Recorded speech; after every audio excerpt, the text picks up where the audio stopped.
My women used to joke me and call me Vanity Smurf. Vanity Smurf? Yeah. Nice. A lot of my women were like 6 feet and over because I had quite a bit of models and I'm 5'7". So, and they would be in heels making them 6'4", 6'5".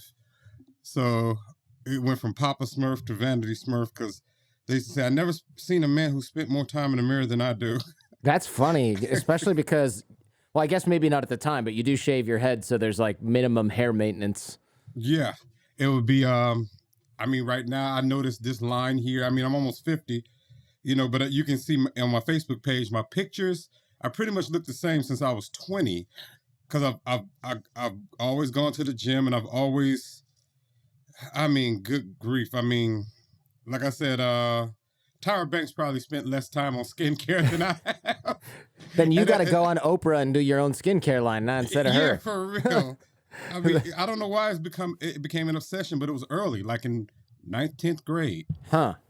That's, you know, I didn't think I was that attractive. Yeah. And I thought a lot of people were more attractive than me, but I knew I wanted the attractive women. Mm-hmm. So I kind of went to work on myself, outside, inside, everything, and it became an obsession. You know, I could tell you how many nose hairs I have. You know, I might go to the bathroom and trim them, and you know, women in the past are like, "Would you stop that? You look fine." I'm like, "Something's wrong. I know something's wrong. I know. Is my tie crooked?" I mean, that's so funny. It's like you're like micromanaging. You know, it seems. Look, I don't want to psychoanalyze because I'm not a psychologist, but it seems like if your life is really chaotic and out of control, sometimes maybe you try and control everything that you can. That's probably very true. That is probably very true because I would find time to meticulously do certain things like that. I mean, you know, I'm out there and I'm doing enforcer work and I'm doing God knows what, moving stuff from TJ, but I have Neutrogena soap in my bag. You know, so. Yeah, I can see Customs and Immigration being like, "Is he a drug smuggler?" That dude has Neutrogena skincare in his bag. That guy's not smuggling anything but a skincare obsession. Leave him alone. That's really funny. I'm getting older now, and I can see a few grays, and I'm like, oh my God. Mm-hmm. Oh my God, I never thought this day would come. I thought I'd be 19 forever. That's really funny. Yeah, well, you and I both, man. I look at old pictures. My wife will send me an old picture, and she's like, "Look at this. This is when we were in China." And I'm like, "Man, my hair was darker." You know, I thought I looked the same, but I really definitely do not. Like I was like, "Oh, this photo must be retouched," because I've always had these lines under my eyes. I've always had these weird sort of puffy cheeks. Nope. That shit is new. I used to hear me talking with. I used to talk with certain wise guys and stuff from the Milano family, and we'd be sitting there talking about criminal activities, and I would like space out, and they'd be like, "Mickey, what are you thinking about?" I'm like, "Thinking I need to get some work done." And they're like, "If you weren't so good at what you did, you wouldn't be in the room with us." Yeah. They're like, "What?" I'm like, "Oh, nothing. I didn't say anything." No, nothing. I don't need lip filler. I mean, sorry, what? Yeah, well, yeah. That's funny. I know that you also know Freeway Rick Ross as well. Oh, yeah. Yeah. We go back many years, decades, actually. So he was on the show, oh, man, probably 3 years ago now, maybe even a little bit longer. I texted him that I was going to talk to you, but I didn't get a response. He is the worst with texting, though. Like, he'll respond in 6 months with one line. Except when he wants something. Maybe I that's remember, true. He called me. He needed my help. It was about 4, because Rick wakes up at 4:30 in the morning. Jeez. You know he's a vegetarian. I think I did know that now, but is that relatively new or no? No, he's been one for like 20 years now. Oh, wow. Even in prison? I guess you could do that in prison. You can alter your diet. I went Atkins my last year. You know, in prison? Yeah. Wow. I went Atkins. I was giving people my carbs and everything and ordering amino acids. Because again, vanity rules. I'd rather starve. Like I used to tell my mother, I'm gonna look real good in that casket watch. I think though, when I look at prison food, and I've been to a couple of prisons doing volunteer work and things like that, it's not super nutritious. So skipping the carbs that are in prison is probably relatively healthy. It's got to be hard, but also a pretty healthy choice. But also you got to mail order some food or something because I had to buy a lot of my stuff, and I traded a lot. I got a lot of meat because there'd be people working in the kitchen. You know, I hate to say this, but I navigate really well behind the wall from experience of going in and out since like my teen years. So I know how to take certain things and trade. And next thing I know, I got 6 patties, no bread, and, you know, big stacks of bologna, just as much meat as I could have. Yeah. I went on a paleo diet. just meat, vegetables, and fruit, nothing else, and drinking water. Yeah. And everything else I either gave away or traded. Yeah, no, that makes sense, man. No matter how good that apple pie looked, I had to get rid of it. Yeah, I traded you this for bologna. Sugar's They're bad like, for real? you. Sugar's real bad for you. That's what Schwarzenegger calls it, white death. I was had the chance to go to breakfast with him about 17 years ago when I was at my height, and he was talking, everybody was listening. Yeah, you mix with strange people when that's interesting, right? Because I'm imagining he's like, what are you doing? Guys are like, I'm a CPA, I have my own accounting firm. And they're like, what do you do? And you're like, I will get back to you on that. You know, like it's like I told Rick one day, because we used to debate, and I said, some people use crack, some people use marijuana, some men use alcohol, some men use heroin. I said, but all men use the drug I sell. All men, maybe except priests. Yeah, well, and monks. Yeah, I said half the world's population is addicted to what I sell. I guarantee you there are priests and monks that use your product.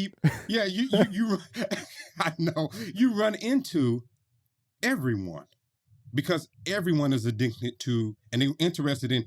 I mean, good God, I've been arrested by cops at my house, and they'll go through my photo albums, and they're like, "We just got one question. Do you know this girl, and can you get me in contact with her?" I said, as soon as I get out. Yeah. No problem. Get out from where? But you'd be take a walk, man. We never saw you. Yeah. Yeah. Oh, gosh. I remember, God, a couple of times they've walked in, seen guns on my couch, and they just look around and, you know this girl? I said, I can have her here in 30 minutes. Is your break time coming up soon? Yeah. It turns out tomorrow is my day off. Yeah. Yeah. But what I'll say is, I was at Schwarzenegger when it came time for him to order his meal. Everybody got quiet, like E.F. Hutton. Yeah. And he ordered, it was breakfast. He ordered oatmeal, no sugar, no milk, no nothing like that, and one slice of wheat toast, plain. And he went back to talking. And this is before he was governor. Did everybody else order the exact same thing, like 2 minutes later, just to try it? No, even myself. I had Eggs Benedict. Don't tell anybody, but it's kind of rich. I think that's a boss move, though. If you're sitting next to Arnold Schwarzenegger and he orders oatmeal and a piece of wheat toast, you're like, what's the fattiest thing on the menu that I can get? And just sit there and be like, damn, this is good. Because you know he's like, I don't care. But everyone else is probably like, oh, I'll have the same thing. Yeah. You know? I mean, he's Arnold. I mean, even as old as he was, I mean, his arms are bulging through the suit. Yeah. So we want to know, he obviously knows what to eat. So everybody just got quiet. We were all just talking. And as soon as it came to him, it just got hush-hush. And everybody leaned in like, what does Arnold eat? That's got to be such a order weird... 8 steaks or something, you know. Yeah, well, when he was bulking, you know, when you watch those old movies from him, like doing the bodybuilding thing, and he's popping all those steroids in his mouth and like chewing them like chewing gum and candy. Yeah, he probably did order like 8 steaks and put them in a blender and drink it. You know, like that's a guy who's tried everything, and he's even.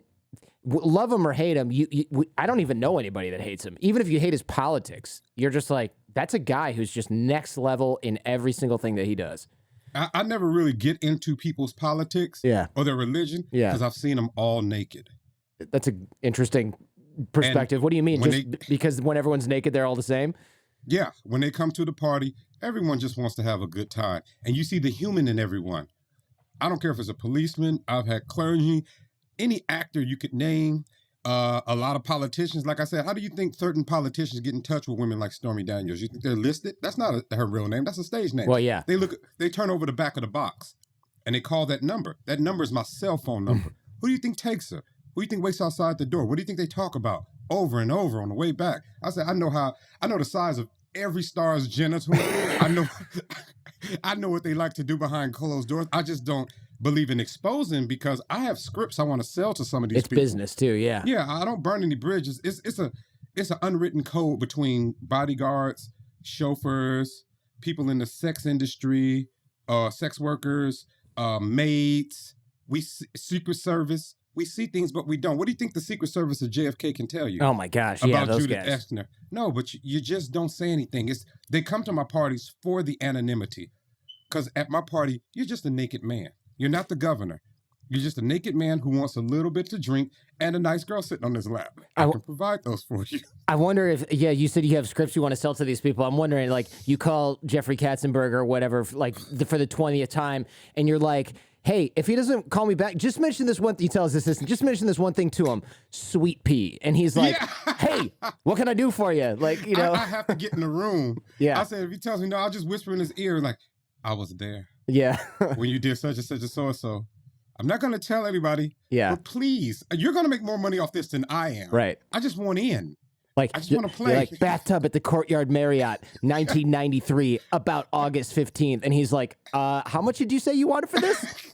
Let me get my checkbook. Of them that if I whisper in their ear, their eyes get big. I'm like, yeah, I was that guy in the corner. I said, at these parties, when they run out of cocaine, do you think they drive to Compton to get it? No, it's a guy sitting in the corner and we're almost low. So I know what you do because I gave it to you. Mm-hmm.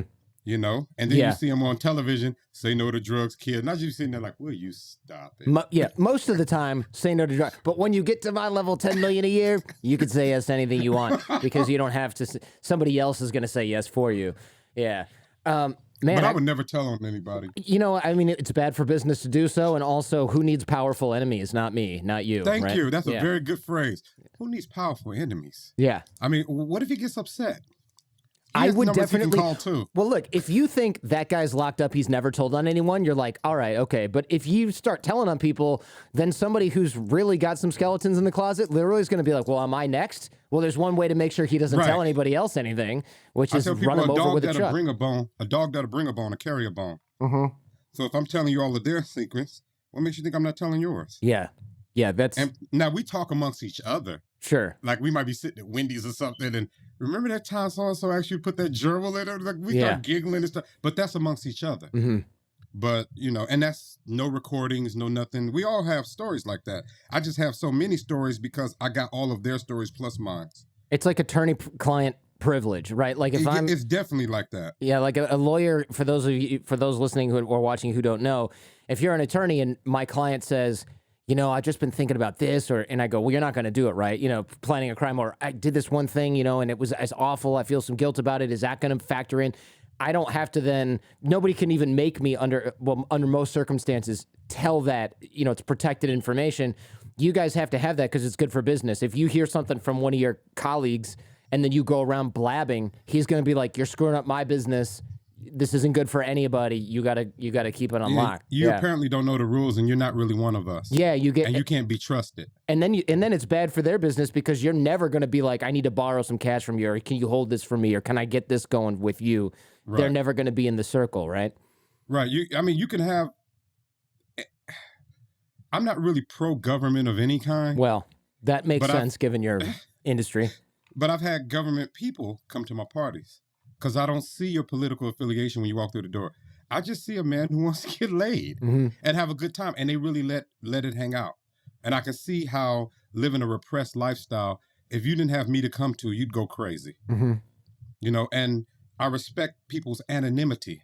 A lot of girls, it's like one woman in particular used to work really well for me for years. She's married to an investment banker now. She lives in an $11 million house in Pacific Palisades. And I can tell you that story. I told it before in another interview.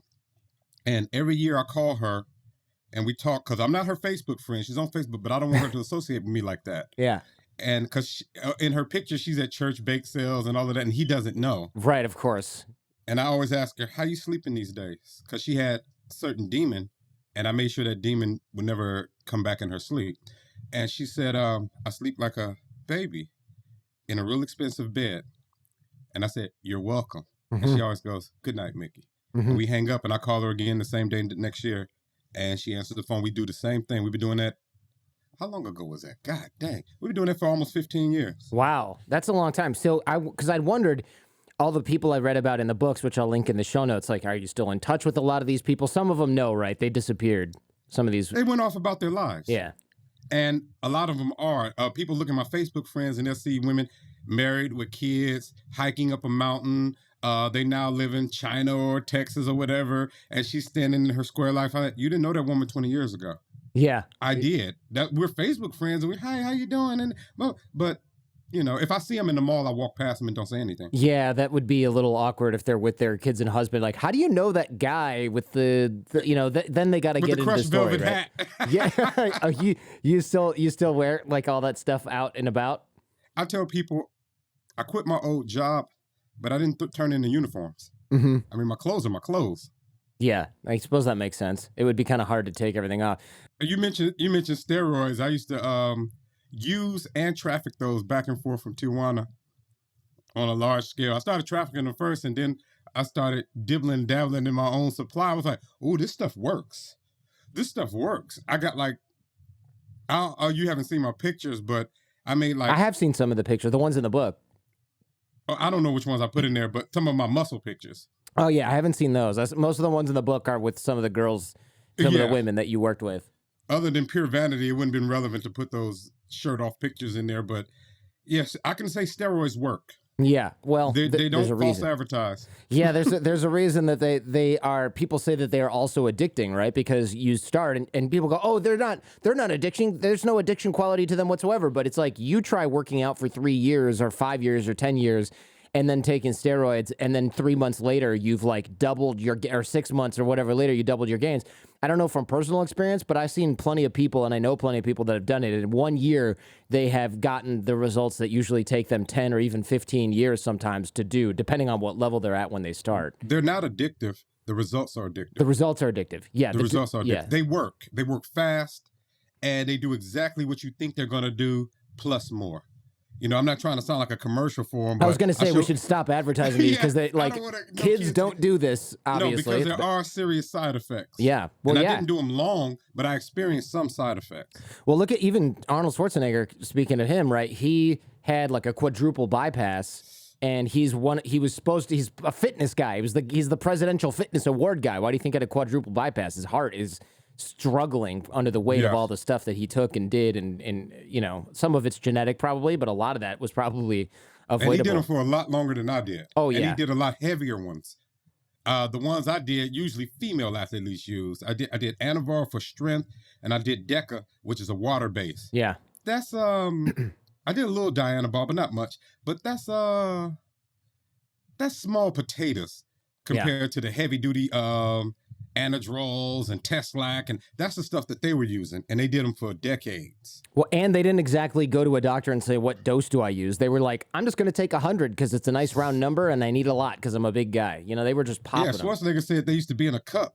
We used to get them from Thrifty's drugstore because they outlawed them in the U.S. around 85, 84, around the Olympic time, when the Olympics were in Los Angeles. He said before then, you can get them at any drugstore. And he said you might have a cup of them at Venice Beach, and some guy just come by and just grab a few out the cup. And he said you didn't care. They cost like $1 a piece. He said then when they got on the black market and you had to go to TJ, you didn't let people, it became secretive then. He said, but before, we do them right at the gym.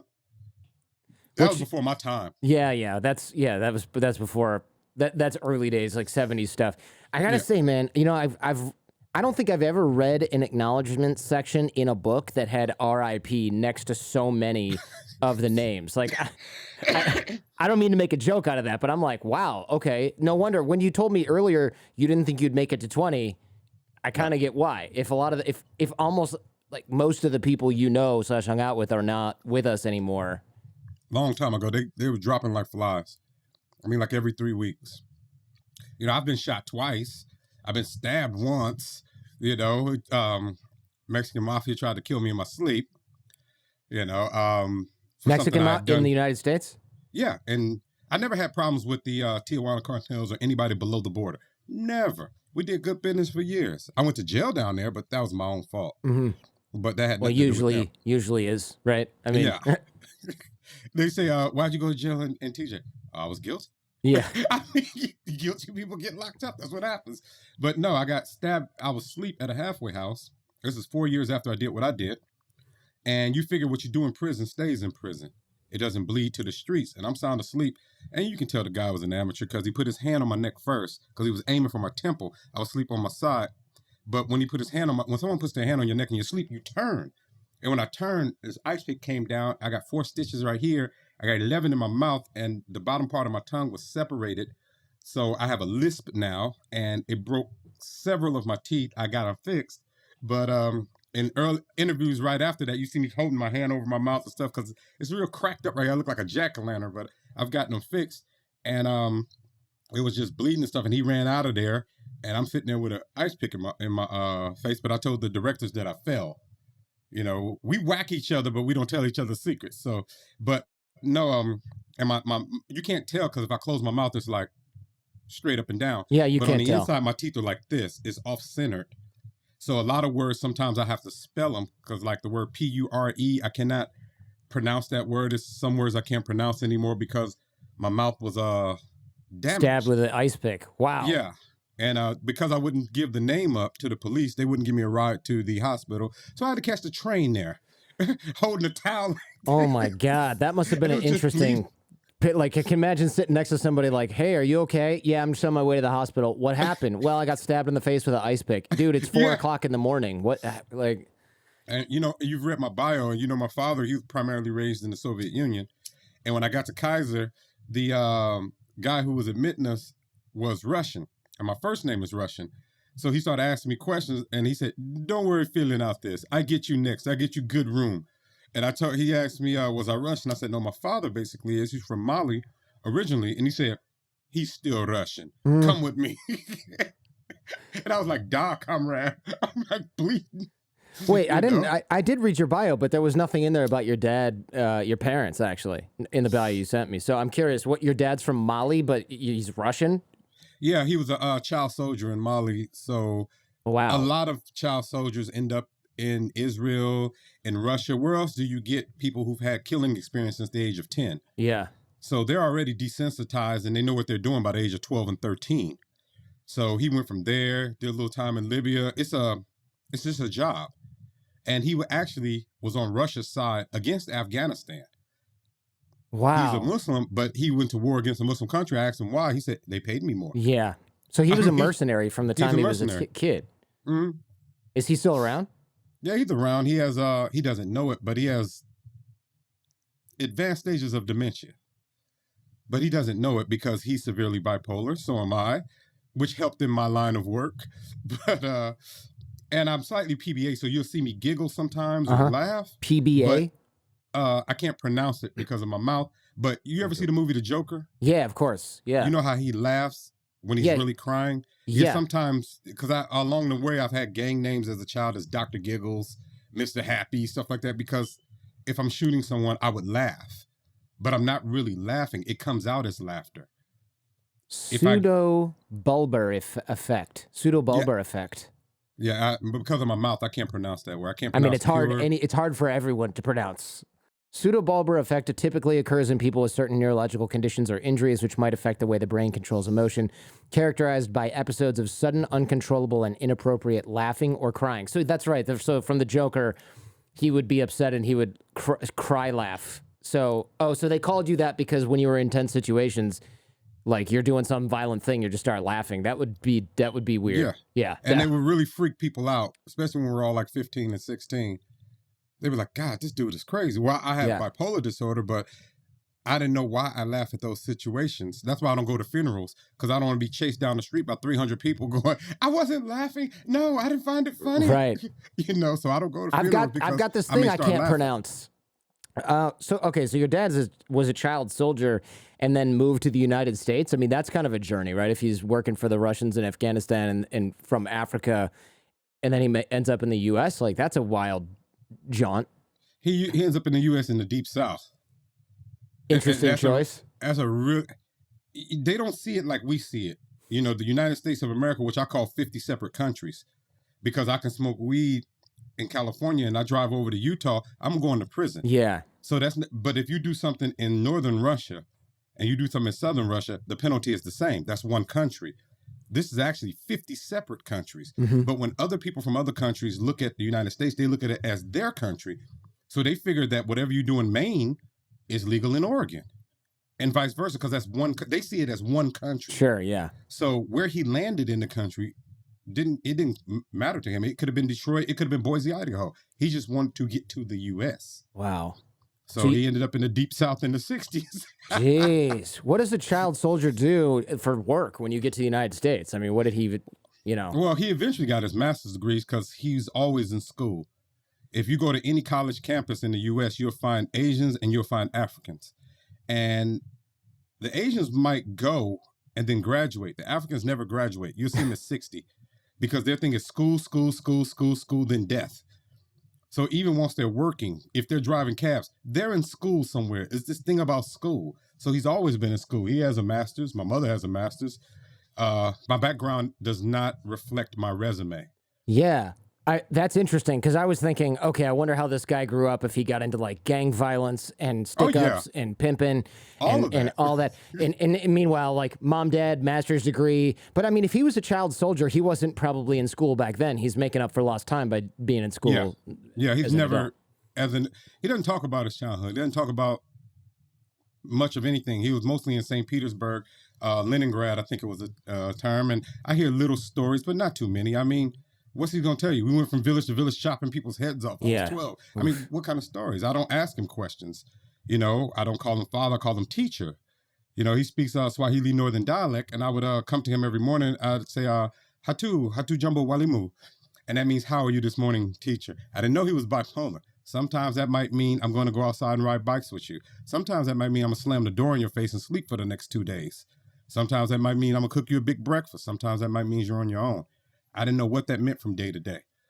I mean, he kind of reminded me of that movie I watched, The Kings of Scotland, Idi Amin. He was so nice, extremely nice at one point.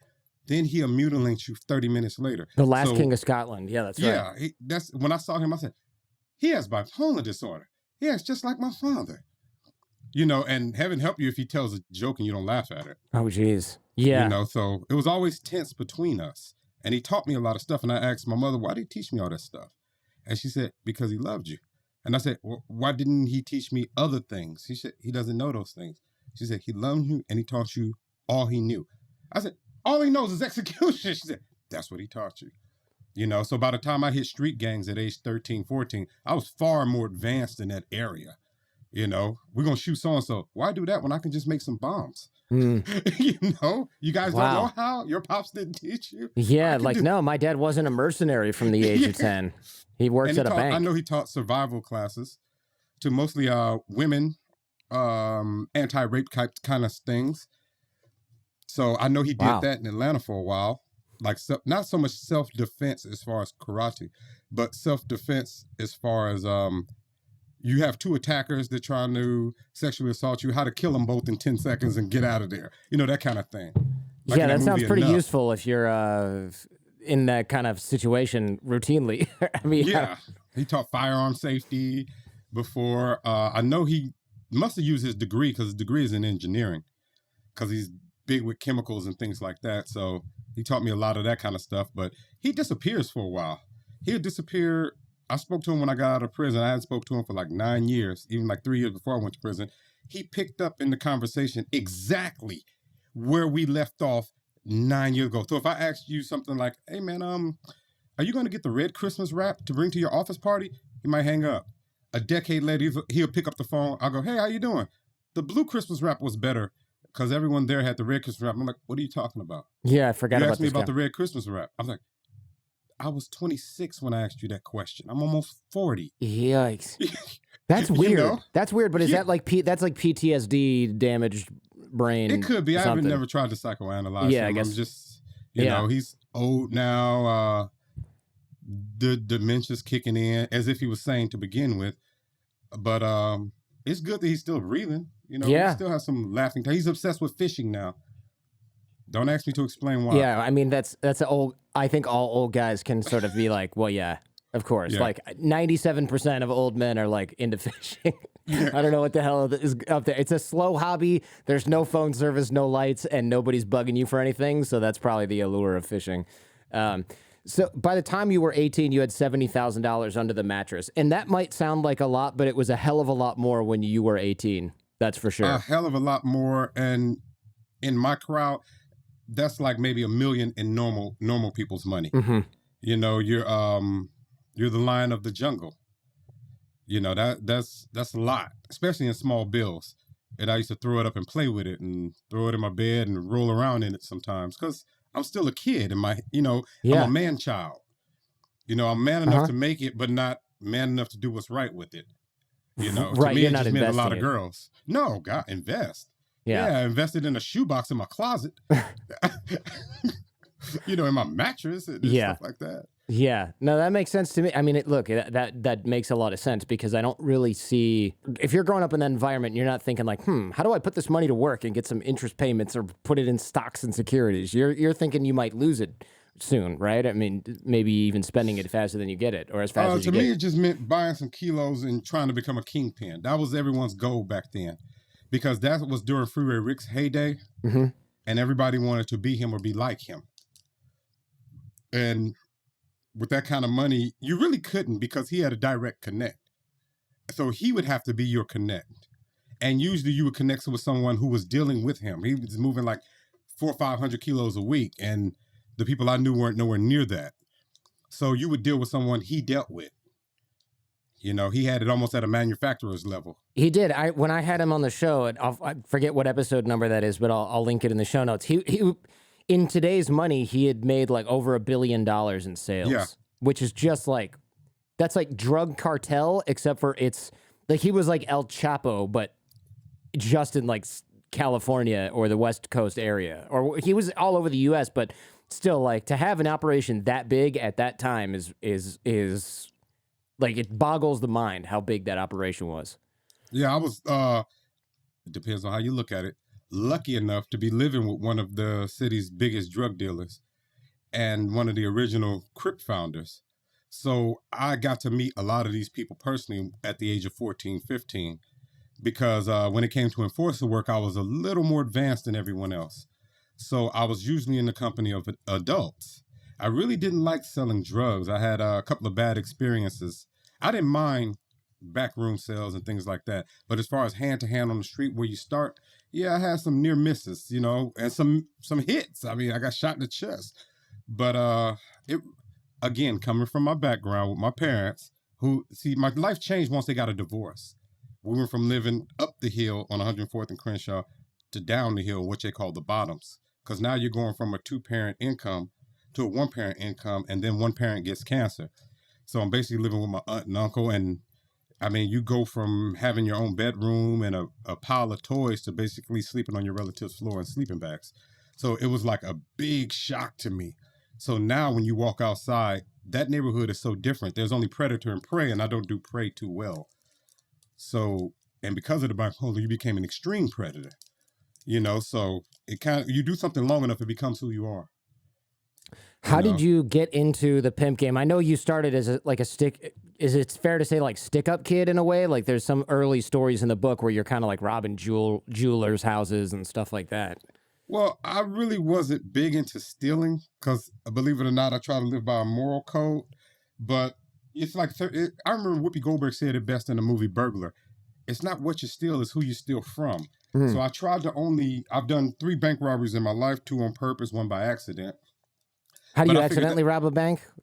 How does Would you like to know? Yeah, finish your thought here, but then yes, I want to know how you accidentally rob a bank for sure. Yeah, so stealing wasn't really my thing. The first stick up I did, I think I was like 12 and a half. And I robbed a liquor store in the neighborhood from a guy who used to pay me $5 to go get his lunch. His lunch came to about $2.20. And he would let me keep the change, which I would spend in this video game called Punch-Out. It was a boxing game. Oh, yeah. Well, everybody our age knows Mike Tyson's Punch-Out, man, for sure. Yeah, and I would play the game. So I basically gave it back to him. And when I came in with a mask, he could tell from my body type, my voice, of course, who I was. And I remember doing that at 12 and a half. And halfway down the street, I remember crying because I felt like I had hurt somebody who trusted me. And the next day, I brought every penny back. I didn't spend anything. I just cried the whole day. And when I brought it back, I remember his look in his face. He just kept shaking his head. And I kept saying, it's all there, this, that, and the other, I'm sorry. And I couldn't look at him. And he just kept shaking his head. So it's like, I can't steal from a human being. I don't see institutions as human. And I think that that's our money anyway. You twisted way of... You rationalize it, yeah. You rationalize it. So, yeah, banks were never... That was all high school stuff. The banks was all high school stuff. Again, coming from my background, I kind of thought that was beneath me. It's like I was going into crime and I wasn't quite set on what type of criminal I wanted to be. So I tried everything. And I was good at a lot of things. And some things I just didn't I could do enforcer work with no problem. But it's like my mentor once told me. He said, "I can rob a bank with you, but I can't snatch a purse with you." Mm-hmm. He said, "I can't do that." You know, and actually, friends of mine chased down a purse snatcher one time, beat him almost half to death. And the one was like, "Look, I don't even have any money. You guys can leave him alone." We was like, "How dare you do that?" We were just stuffing him stuff. But that's high school stuff. But Yeah. I can't take from a working person. You know, a person who had it as rough as me or my father growing up. It's just something sick about that. But an institution, oh no, they're in trouble. That's insured by the government. But yeah, by accident, I had loaned a friend because I don't have friends in the life. I learned early because it's like a chess game. And sometimes chess pieces have to be removed. And you can't be in a situation where you hesitate. And if I know your parents and your parents know mine and we grew up together riding big wheels, I may not be able to do it. So I kept my friends separate, my real friends. And these were just coworkers as I looked at it, chess pieces. Sometimes maybe mine had to be removed. A couple of times they tried. So this was a friend. And I didn't know then. You know, we knew he was different, but looking back on it, he was autistic. And he wanted to sell drugs and have things too. And I kept trying to tell him, no. So he borrowed $1,500 from me. And then he said he'll pay me back in a week. I said, okay. Remember, I'm like 17 at this time. And he came back and said he got robbed. Now, I know him. He probably got robbed by a bunch of girls. Mm-hmm. I mean, it really wasn't for him. He was what you call a good kid. But business is business. And I was trying to scare him in the car. I wasn't going to hurt him. I just said I was going to. I would never lay the glove. I probably would have shook him up a little bit, but like I said, he was my friend. And I gave him this big, long lecture about the rules are the same for everybody. And I said, I'm going to be at your house at 12 o'clock midnight, not 12:01, not 11:59. If you don't have my money, there will be damage of a collateral nature. And I guess the way I said it, he said, pull over. And I pulled over. I'm not going to tell you where I was because that'll date everything. Mm-hmm. I did another because I said, no, I can only give you a clue. McDonald's is across the street. And it's around this corner from a girls' Catholic school. That's all I'm saying. Because when we pulled over, and I got out, he got on the front. I thought he was going in to get maybe some of his college money to get it back. He comes out walking real fast through the car and screaming at me to drive. Now, I'm queuing up my tape. It was a Showstopper, I remember, by Salt and Pepper. And it's a certain part, because you remember how vain I am. I'm queuing up the part so that because when the girls walk by, I want them to see me driving off looking cool and leaning to the side on my favorite part, you know? So I'm queuing up my theatrics. I'm like, would you hold on, man? Be cool. Give me about 30 seconds, man. Relax. And he hands me a bag with about $4,500. Apparently, he just hit one teller, grabbed something, and left. And I'm like, this is more than you owe. And I'm seeing people come outside. See, thank God this is not the day of cameras. So I've been all on YouTube before I got home. But they were coming outside and screaming and pointing, and I'm putting two and two together, and I'm screaming, what did you do? What just happened? He said, well, you said you was going to kill me. I thought I was bluffing. And I drove off, and that's the only time I can remember being scared.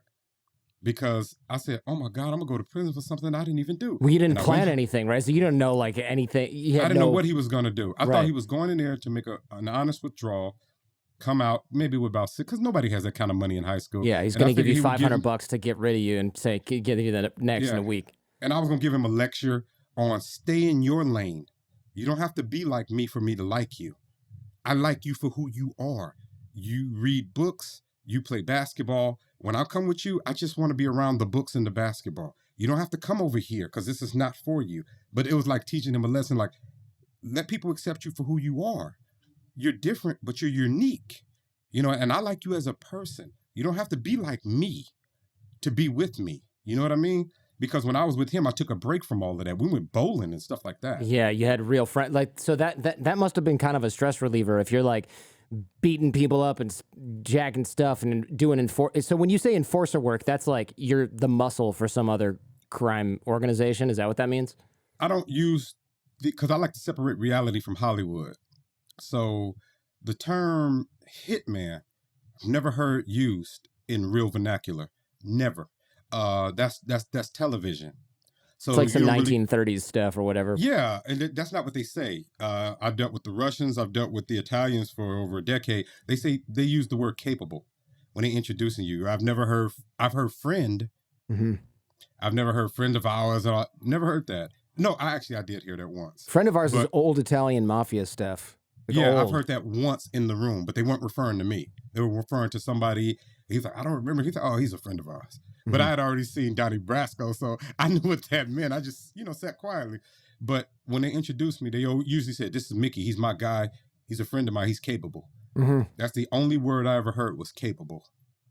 And that means everything from you can trust him. And I also heard, I was there when he introduced me to a lot of guys. He said, "Let me tell you something about this guy. With him, $1,500 is $1,500, not $1,499, not $1,501. I shook everybody's hand. But I've never heard. So when I say enforcer, that's just to let people know. Because if I said, yeah, we were capable, I was a capable employee, they wouldn't know what I was talking about. So I used the term enforcer. But when I was pimping, it's like when you get associated with certain people and they depend on you, when I'm making so much money in pimping, I really don't need that anymore. But I can't tell them no, because down the line, when I need certain permits passed or whatever, I can make a phone call. So it's almost like charity work at a certain point. You go from where you need that to survive and that's who you are, to when I elevated past that, it's like, can you do me a favor? I don't do those kind of favors anymore. I drive a Mercedes, man. I got 9 women living with me. Yeah, but I need you to put this on the all black on again. I'm like, oh God damn. So, but I have to do it. Because why do you have to do it? Because that would forever burn that bridge. And there's other things that come across that bridge. So it's like me paying my fee to be a part of that group, which I didn't need anymore at that time. But they had certain connections that I don't have. So it's like, okay, let me bring my auntie a fruitcake for Christmas because I know graduation is coming up and I do want that brand new sweater. So technically, that $5 fruitcake bought you a $60 sweater. But you don't feel like going over there. You don't feel like sitting there with them. You don't feel like them pinching your cheeks. But if you want that sweater for graduation, I suggest you go over there and just take your deep breath and take your pinches. So I had moved past that at that point, but even in my late 30s, I still had to keep ties because it was good relations, Yeah. You kind of have to maintain your rep and also not disappoint people. And I guess if they're calling you for that, you know that they've already tried other avenues and they don't really, like, they're in a pinch. So you're buying some social capital, some goodwill with these guys. Yeah, not being directly one of them. It's like how America sometimes, they say America goes into Guam. No, America didn't go into Guam. Blackwater went into Guam. They just went in with American guns and American money. It's like Mission Impossible. But if you're caught, we never met you, we didn't authorize this, and you're going to prison. But if you don't get caught, we have more work for you. Right. Yeah. So mercenary But you know work. the risk before you go in. We know you, but we don't know you. But you can't do that when you're people that's one of them. They have to get things authorized and this, that, and the other. Being on the outside, 1 foot in, 1 foot out, because you can never be fully one of them unless you're one of them. I can do things that they can't do. So when they want to break the rules, they can call outsiders. That makes sense. You gotta understand, we're talking about over 20 years of doing this. Sure. Yeah, that makes sense. And by the time I got in with my Hollywood parties and my women and the call girl rings and stuff, I really wasn't doing that anymore. Only for certain people. And I'm like, I know some guys, no, we don't know them. We don't trust them. We trust you. I'm like, damn. Right. Yeah. Well, there's some stories in the book of like guys bugging your women and chasing them down, stalking them, and they don't they start their car one day and that's the last time they start their car. Right. Like that kind of thing. Yeah. Well, that was my business. That was things I had to take care of. And I did my business to the fullest. Some guys, they window dress. I said, you get a lot of that on television. The guy with the pink hat and the girls. I said, that's not really reality. It's a good Hollywood narrative. I mean, you do have a crushed velvet hat, though, right? Oh, it's just not pink. Yeah. The vanity. Yeah. The vanity. I mean, you see me in line at the store with GQ magazine under my arm. I mean, because it's like my mother told me one time, she said, how are you still alive? And I said, I know, funny, huh? Because she was like, I can't believe it. She said, you live in this warped, imaginary world of blaxploitation movies. She said, but your prison time is real. Your scars are real. You're actually doing these things, but it's like I'm watching Shaft on a movie because I didn't go by there much. And I said, I don't know. My thing is, I never said no. Because when you go mingle with certain people, during the conversation, an opportunity is going to arise. And whether I knew how to do it or not, I always say, I'll take care of it for you. And then when I walk away, I'm like, why did I agree to that? I've never done that before. I have no idea how to do that, but I did it. And it became, I mean, you just keep saying yes. Like at any job, when you're there and they say, can you work the so-and-so computer? Yeah, like a Samsonite gorilla trying to open a suitcase. Yeah, sure. But you say there, I can work it. And then you go over there and YouTube how to work it. But then after a couple of weeks, you're actually working it. And they say, this is our top computer analyst. And I'm like, actually, I'm an ex-con who was in high school for 6 years. But yeah, I'm a top computer analyst. Yeah. Well, we need you over here at such and such. Would you mind working for so-and-so? It pays double. Yeah, I can do that. And then you get there and you just keep going and going and going. Next thing you know, you're meeting with wise guys and stuff. And I'm like, I'm from Inglewood, California. How did I get this far? I just kept saying yes. You know?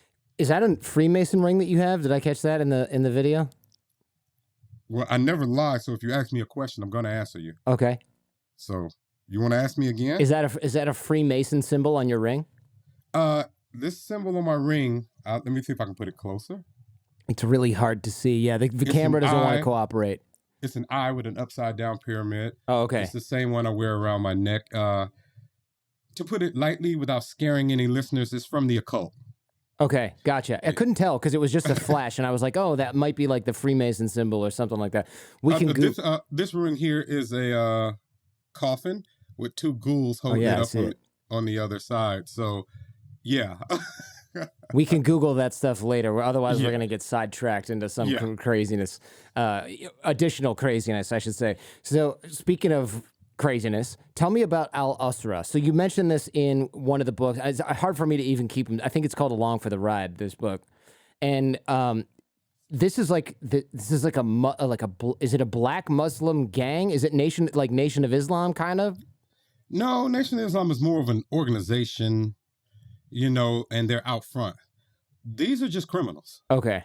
It's I would say a Muslim mafia. It's primarily black, but you do have a few Palestinians and things like that for international connections. They're underground. I don't like to talk about them too much, but they're there, but not there. Mm-hmm. You know, but make no mistake, they're not an organization about helping kids or anything like that. They're heroin traffickers primarily.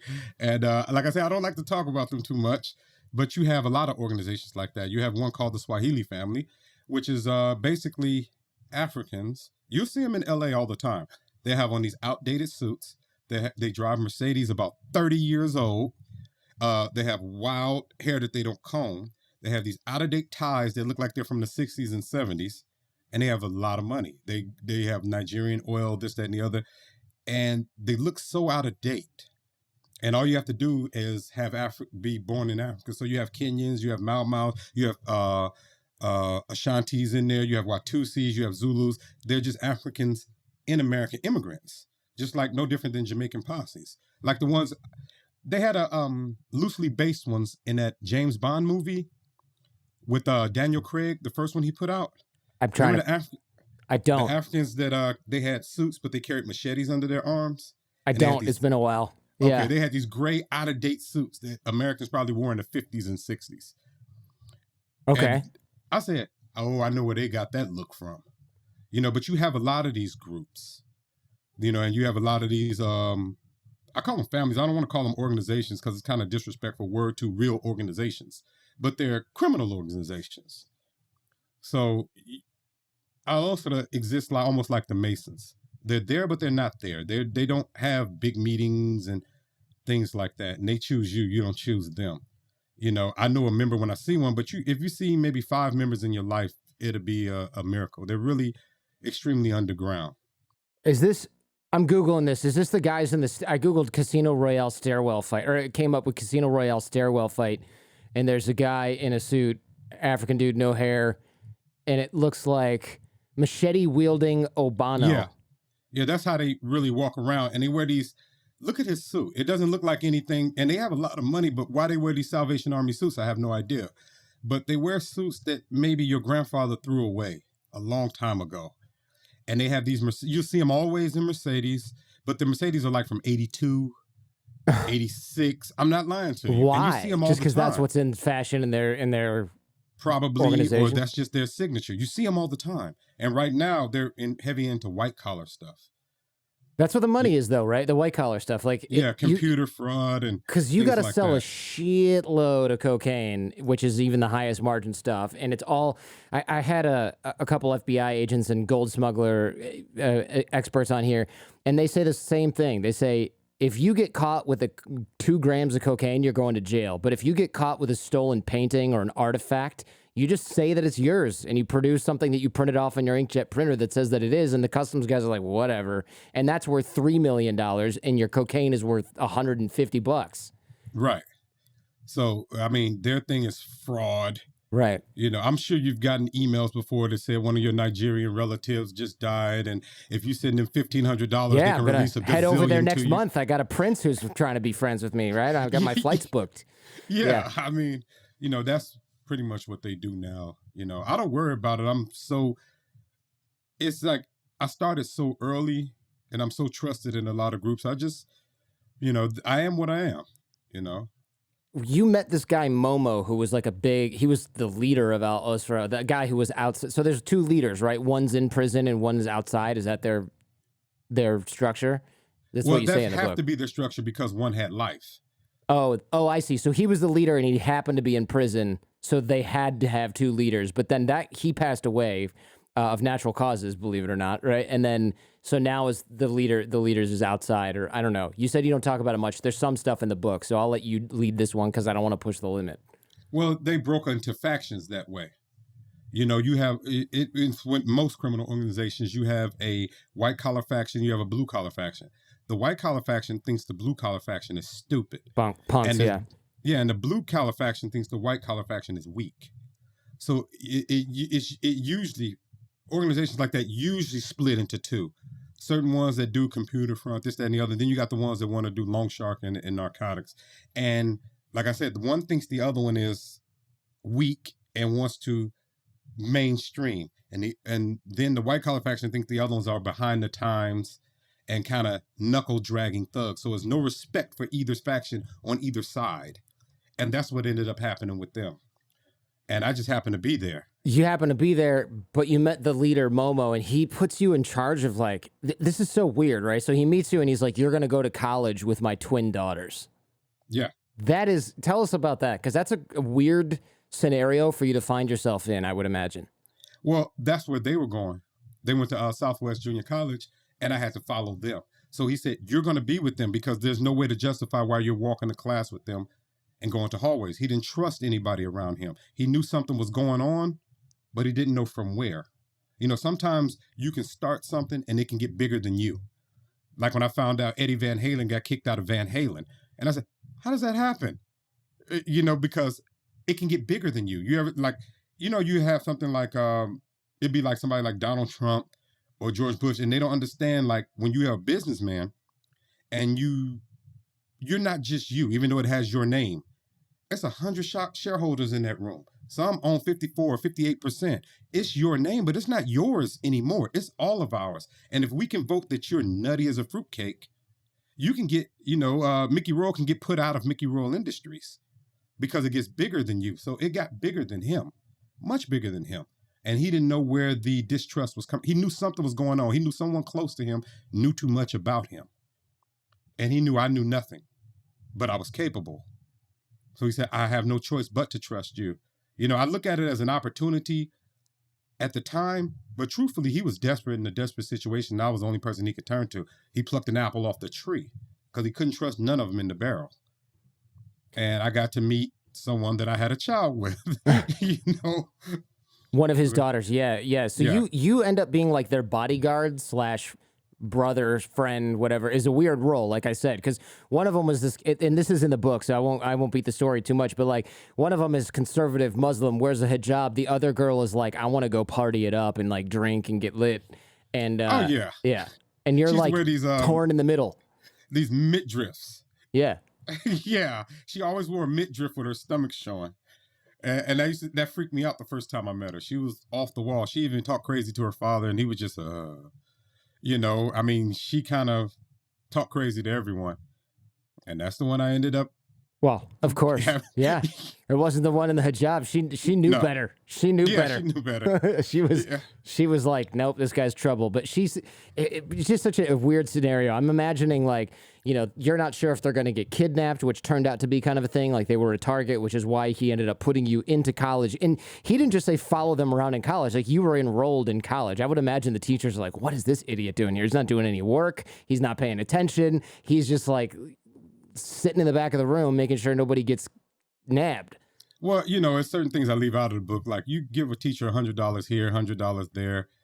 They let you sit there. Yeah. They know why I'm there. I'm sitting there with my backpack open because I don't know where it's coming from.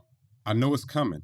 So if somebody's walking up to ask for a pencil, I have my backpack in my lap and my hand already on my gun. You don't pull it out. You shoot through the backpack.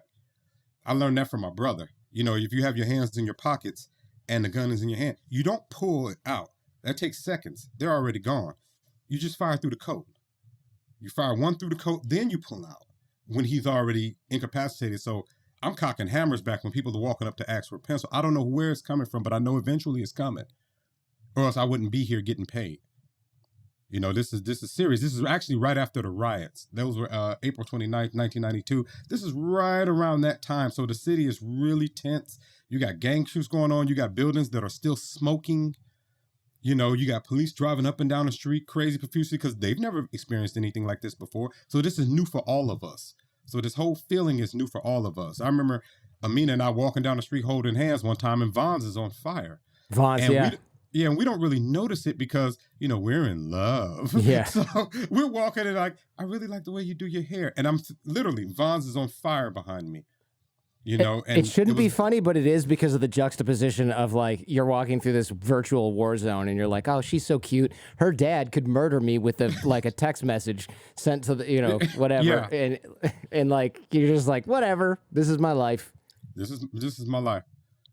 So you start to get the royal, and there are many stories. I'm skipping over a lot. So people who are sort of interested in this can read the books. And again, we'll link to those in the show notes.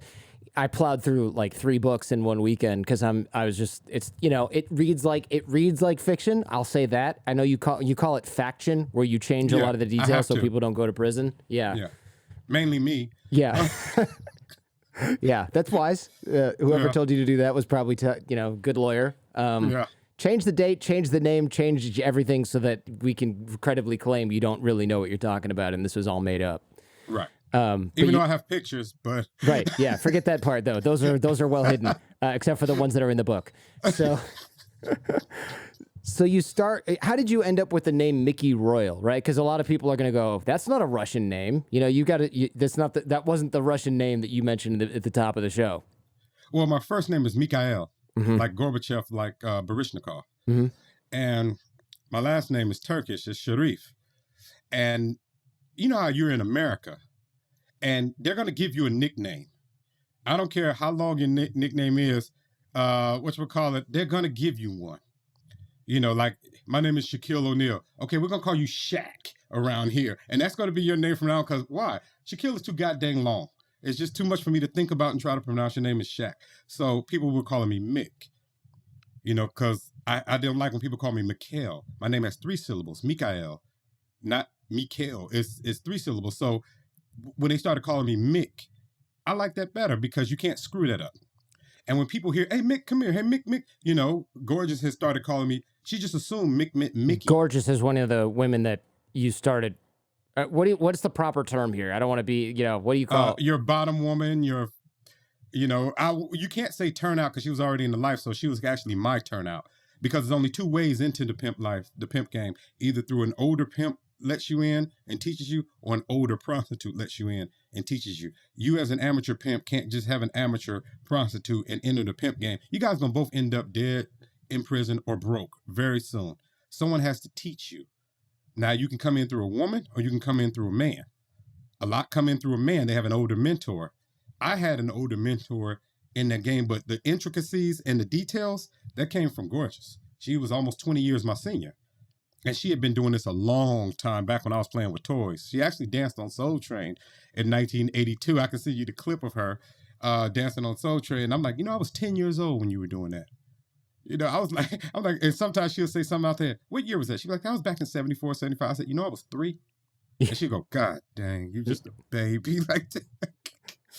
But what was my original? So it was Gorgeous is her name, and she couldn't pronounce your name, right? She couldn't pronounce my name, and I don't butcher my name, and she kept saying Mick, but the other girls would hear her say Mick, and of course, being in America, they assume Mick is short for Mickey, so they started calling me Mickey this, Mickey that, Mickey, and she asked me, you mind if we call you Mickey? Because that Mick, whatever is too hard to pronounce. I said, I don't care what you call me. You call me anything but Colette, okay?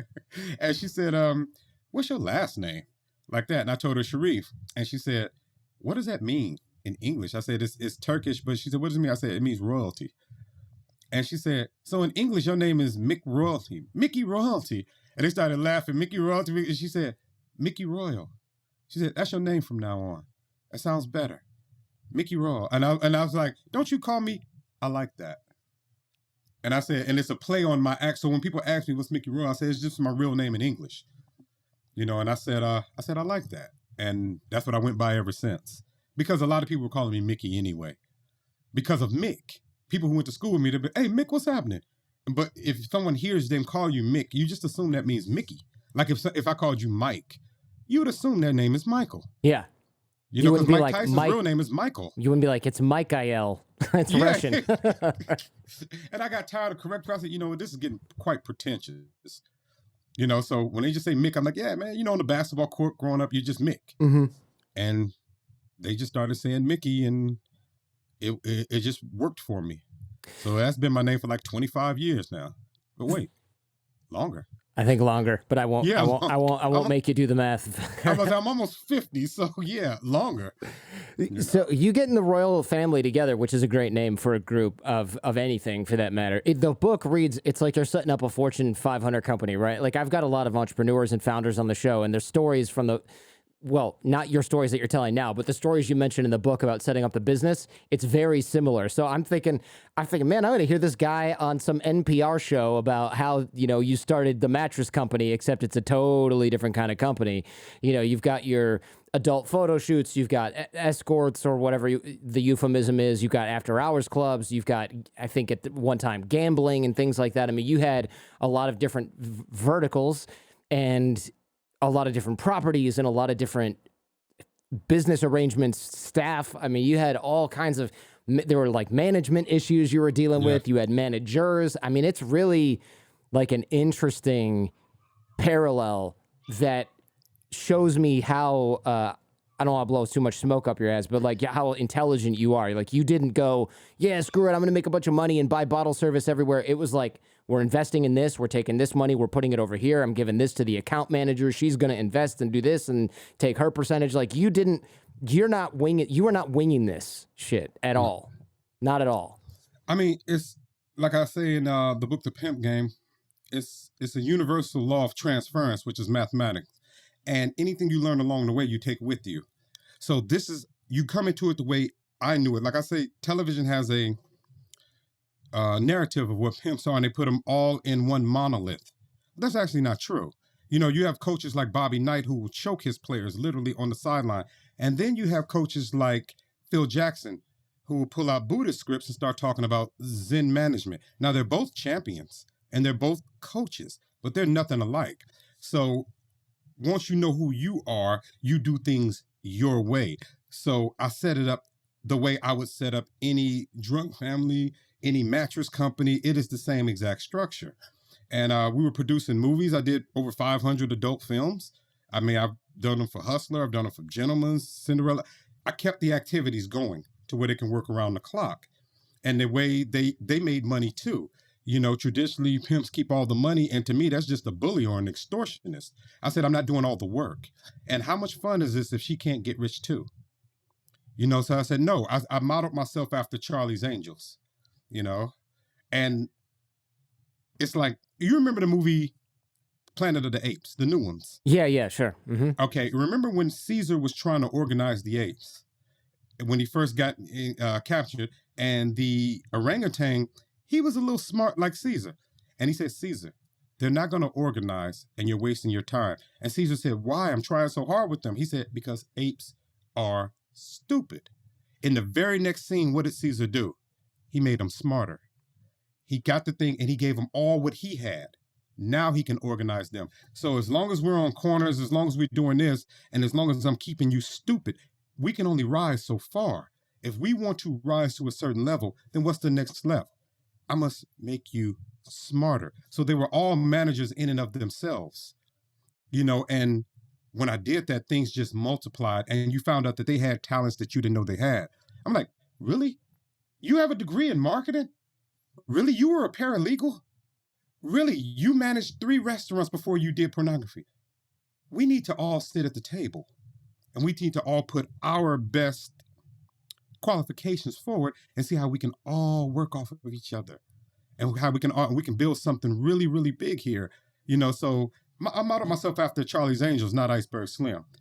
Yeah, this is fascinating. Iceberg Slim is a famous pimp for people who don't know, and he wrote a book that is it's got a lot of kind of interesting manipulation tactics in it. I'm not sure how else to phrase it.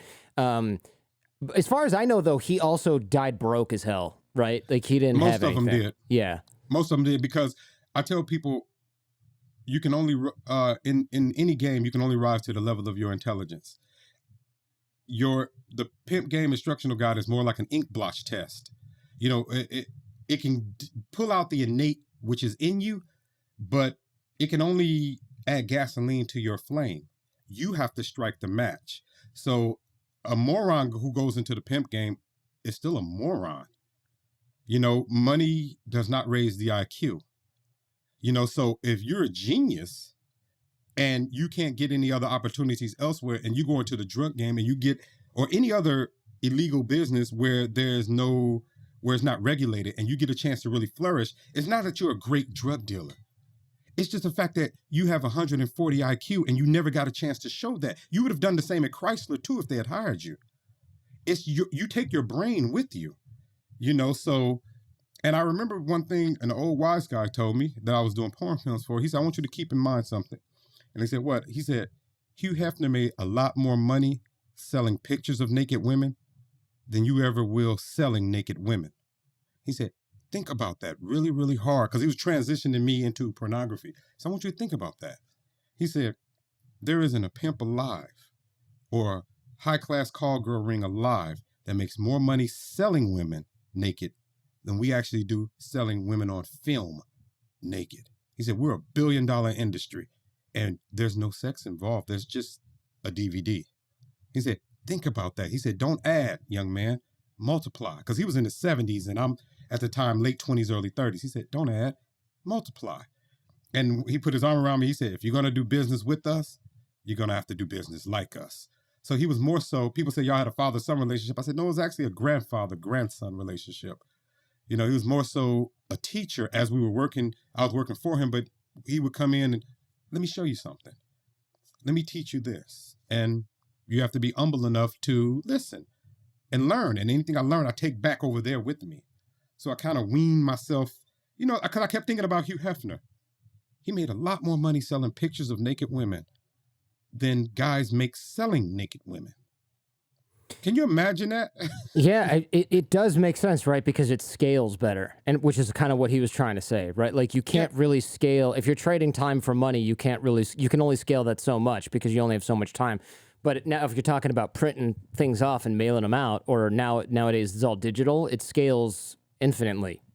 Exactly. Given the inputs. Anyway, so look, it sounds like it reads like such an interesting business, but a lot of people are going to ask me, hey, doesn't this gloss over the downside of these women's existence, right? Like a lot of what you're talking about, it's like, oh, it's a lion pride, all of our heads together. But there's definitely a downside to being sold for money or selling yourself for money. And people are going to say, well, this guy enabled these women and they were all damaged as a result. What do you say to people who would accuse you or allege things like that? I would say they're right. There's a downside to anything. I mean, you can play football all of your life and you can make a lot of money and you win the Heisman Trophy and you won a couple of Super Bowls and everybody's praising you. But see, they don't see at night about the concussions. They don't see the nightmares. They don't see the fact that you can't get out of bed because you have 2 broken vertebrae in your back. And they want to penalize you for getting addicted to painkillers. But without painkillers, they couldn't even do that certain interview because they've been trying to get dressed for 2 hours. See, that's the part you don't see. I like that movie North Dallas 40 because it shows that part. So I tell people, money, yes. Infamous, yes. Power, yes. They said, but it costs. And they always ask me, what did it cost you? I said, everything else. Everything else. Some relationships with your children. You don't have time to do both. So it can be your relationship with your children. It can be time. Sometimes there's penitentiary involved. So there is a dynamic and the psychological effect. I mean, it's almost, I haven't been with a non-porn star since I was 26 years old. I was married before. My ex-wife is a former porn star. When we got divorced, I've been with a former porn star for 15, 16, 17 years. In between there, when we had our breakups, that was another former porn star. So between prostitutes and porn stars, other than my high school sweetheart, that's all I've had. So when it comes to talking to women at Walmart, it has reconditioned your mind to the point where all you see are angles, numbers, because you've been in that so long. And you can develop a PTSD to where your mind has been reconditioned. Like a soldier, imagine a soldier been on the battlefield for 30 years, not 3, 30 years. And now all of a sudden someone bumps him at the 99-cent store. He's not going to respond. He just got off the battlefield. He's not going to respond the same way a normal guy would. He hasn't learned that type of normal life diplomacy yet. Soldiers, I tell people, soldiers don't carry handcuffs. They don't detain. They just kill. That's it. They don't, like I say, SWAT team show up, surrender, because they don't have handcuffs. They don't have a squad car to put you in. They just have snipers. When they start setting up the perimeter, just come outside with your hands up because they're not going to miss. They're not going to miss. And it's 50 of them. So that's when the jig is up. But yes, it does have a deep psychological effect. And the only way to avoid the effects is to stay there. Is to stay in the industry, you mean? In the game? In the game. It is hard to make that transition. Even the woman I told you who lives in the $11 million house. And she doesn't, like she said, I said, do you cook? She said, I have a staff. And she said, I have 2 kitchens in my home. I said, ooh. And I know where she's from, so I know how this must feel for her. And she has 2 children with him. And I said, do you clean up? She said, again, I have a staff for that too. And I said, are you very happy? She said, I'm very happy. She said, but I'm bored out of my effing mind. I said, I know you are. I know. I said, but this is the right thing. I said, I've never lied to you. I said, I'm happy for you and I'm proud of you. This is the right thing. And she said, I know. Because we're older now. She's in her 40s. She's like, I know. Yeah, she's set now and she's safe now and she's got a family now. And so boredom is like, it's a luxury item. Yeah, but I asked her one time, because we don't talk much, once a year. Yeah. Because I try to stay away from her because I don't want anything to bleed. I'm not gonna mess that up. And I say, we just got quiet one time, and I said, you ever miss it?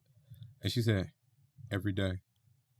And then we just hang up. We don't talk more than 20, 30 seconds because I don't even want my number in her caller ID. I'm not gonna mess that up for you. Interesting. So you mentioned in the book, you say that you have to cut contact with family and friends, like outside the life friends. And one of the things you said is you must step above your flock so they can look up to you. But it does seem like you're damaging yourself and those around you, not just the women that you work with, but it's like, okay, if you're in a happy family, it sounds like you wouldn't want to do this because it wouldn't be worth it, right? Like you might not, I mean, how do you feel about having traded the relationship with your kids to do this? I told a story on Facebook. I think that put it best. I said, I was with Cheyenne Fox and 2 other ladies. We were at the 24-hour fitness on Slauson. And they were feeding me grapes and sitting all in my lap. I said, it was like 10 o'clock at night. And I said, it looked like a softcore porn scene. Oh, daddy, rub it all on my face. And the other guys just had their mouths open like, how does this guy do it? And when they got out, and they were inviting women who walked past, would you like to join us? And when they got out the hot tub, and they went into the women's locker room, I was going into the steam room. And it was an older gentleman, kind of tall, kind of heavy, he said, and this was in my late 20s, he said, youngster, when I die, I want to come back as you. And I started laughing, and he said, man, I've been married 32 years. Let me take my old ass home to my wife, my kids, and my grandkids. And then when he was walking away, I slapped him on his arm. I said, hey, when I die, I want to come back as you. And we just stared at each other, and he understood what I meant. And I just walked into the steam room. So, yeah, it's a big sacrifice. And sometimes when you look back on it, the more you gain on one side, the more you lose on the other side. And time only ticks one way. You know, my son will be 28 this year. Mm-hmm. And I remember, you know, during the period in the book, the 5 years in Fremont. Yeah. Oh, yeah. Yeah, when he was born. And I remember being a dad. And I remember changing diapers. And I remember sitting up with him with colic. And I remember walking the floor with him because he had this thing about heat and motion. So I had to put him in the backseat of my car, put him in the car seat. I had to turn the heater on till he's almost sweating.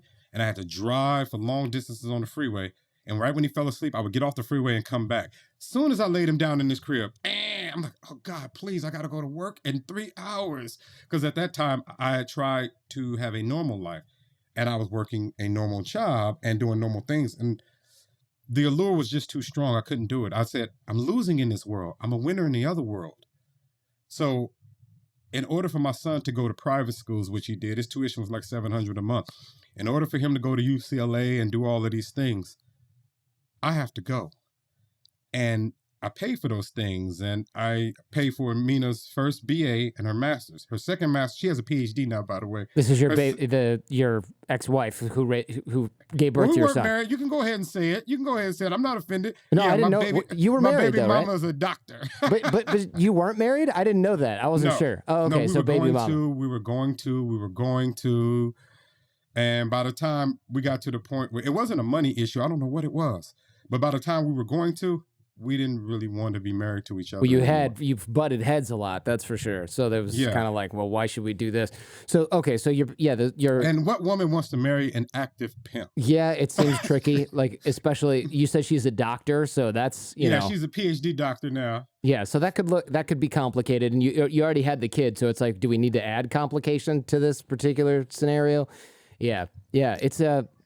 So the life was too strong, and you realized to provide for your kid, you had to do this. But it's interesting. You say you were a winner in one life, but not winning in the other life, and that had to be tough. But obviously, it seems like you wanted to win in the, what do you call it, the straight and narrow, but it just wasn't working out.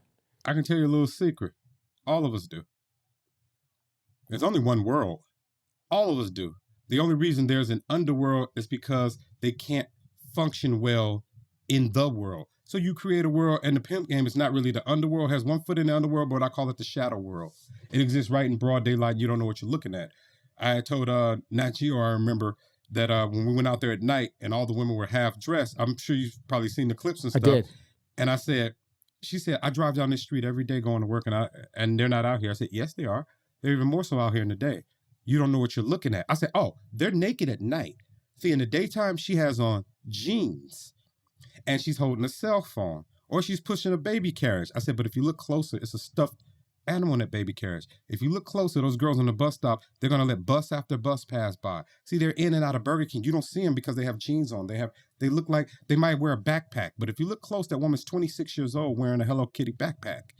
I said, she's out here in the daytime. You don't recognize her. They're fully clothed in the day. And they're walking back and forth on cell phones, and they're standing there by a taco stand, but they're not ordering tacos. They're standing there. I said, I know what I'm looking at because I've been doing this almost 3 decades. And I said, you just don't know what you're looking at. But the customers, they know.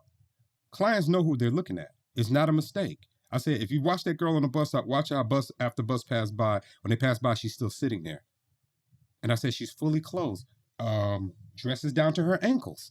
I said, no, she's working. At night is when they take off the clothes. I said, I know it seems backwards. It does, yeah. But at night, it's decriminalized and more acceptable. If you're going to be in the daytime, you got to understand, children are walking down the street, people are going to work, so they're camouflaged in order to let business flow. You know, and if you notice, like in the book, I was only on the corners for maybe a year or two.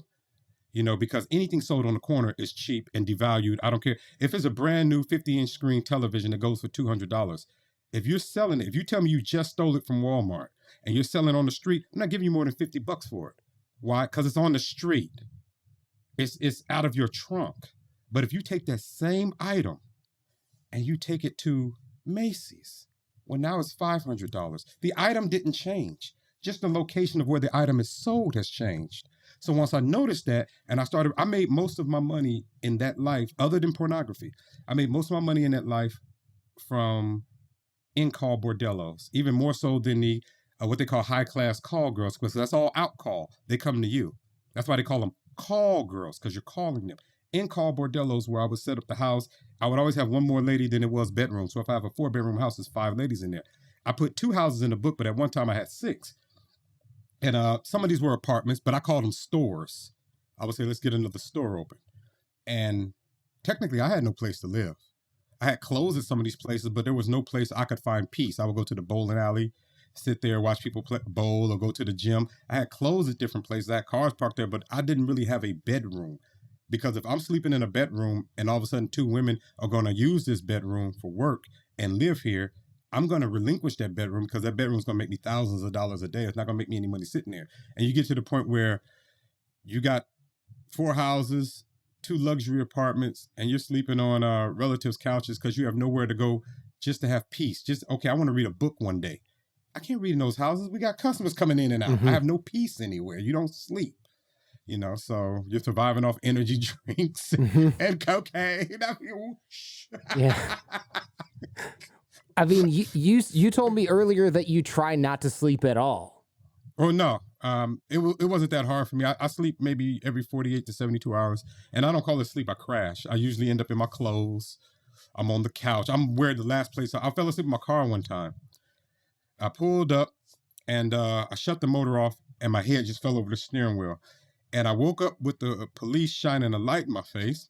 And I did like this. And I had a cigarette in my hand because I hand rolled my cigarettes, but they look like marijuana.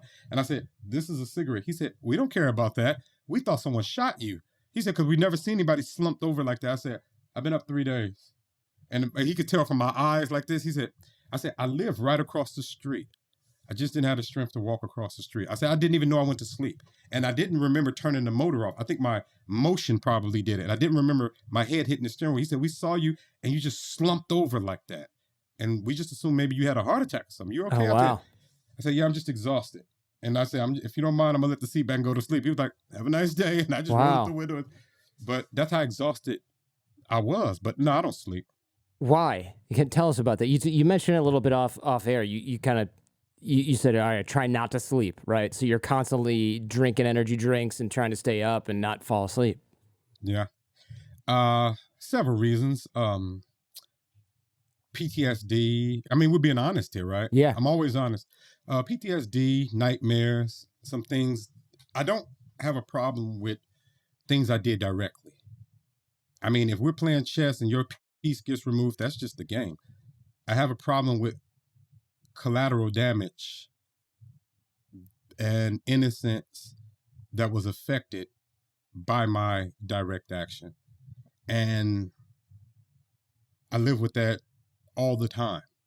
I can laugh, I can smile, I can play music, but it's like Cher said, if I could turn back time, but time ticks one way, what do I do? So I don't like sleeping because when I close my eyes, it's traumatic nightmares, One of my ladies, or my fiance, she has nightmares. And I have to hold her in her sleep sometimes. And she told me, she said, I have this reoccurring dream. And she said, this hulking figure in all black is trying to hurt me, rape me, kill me, and he's strangling me. And she said, right before I die, this other hulking figure bushed through the wall wearing like a sweater tied around his neck, looking like a preppy. Carlton Banks. Carlton Banks, yes. And she said, and they have this duel to the death.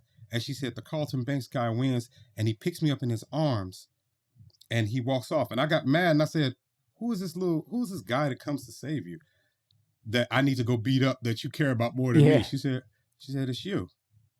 And I said, who's the guy trying to kill you? She said, it's you. She said, you're trying to kill me, and then you come save me. She said, the two different sides conflicting with you. I said, that's why you be kicking this stuff in the mind. She said, yeah, I have nightmares about both sides of you because I've seen both sides of you. And she said, I'm afraid that one of them is going to beat the other one. She said, but the Carlton Banks guy always wins. She said, but sometimes he's come close to losing. And she said, he carries me away and we live happily ever after because he kills you. Because that's when I was like, who is this you love more than me? And she was like, the other guy's you too. And that constant conflict. And yeah, so sleep is not good for me. Hey, if you like what you're hearing and seeing, check out the Jordan Harbinger Show podcast feed. There's a lot more just like this. You can find the Jordan Harbinger Show in Apple Podcasts, Spotify, or wherever you get your podcasts. Now, back to the show. Have you ever heard the parable of the wolves? I think it's called, I don't know if that's what it's called, but I think it's a Native American parable where it's an old Cherokee is teaching his grandson about life. A fight is going on inside me, he said to the boy. It's a terrible fight, and it's between two wolves. One is evil. He's anger, envy, sorrow, regret, greed, arrogance, self-pity, guilt, resentment, inferiority, lies, false pride, superiority, and ego. He continued, the other is good. He's joy, peace, love, hope, serenity, humility, kindness, benevolence, empathy, generosity, truth, compassion, and faith. The same fight is going on inside you and inside every other person too.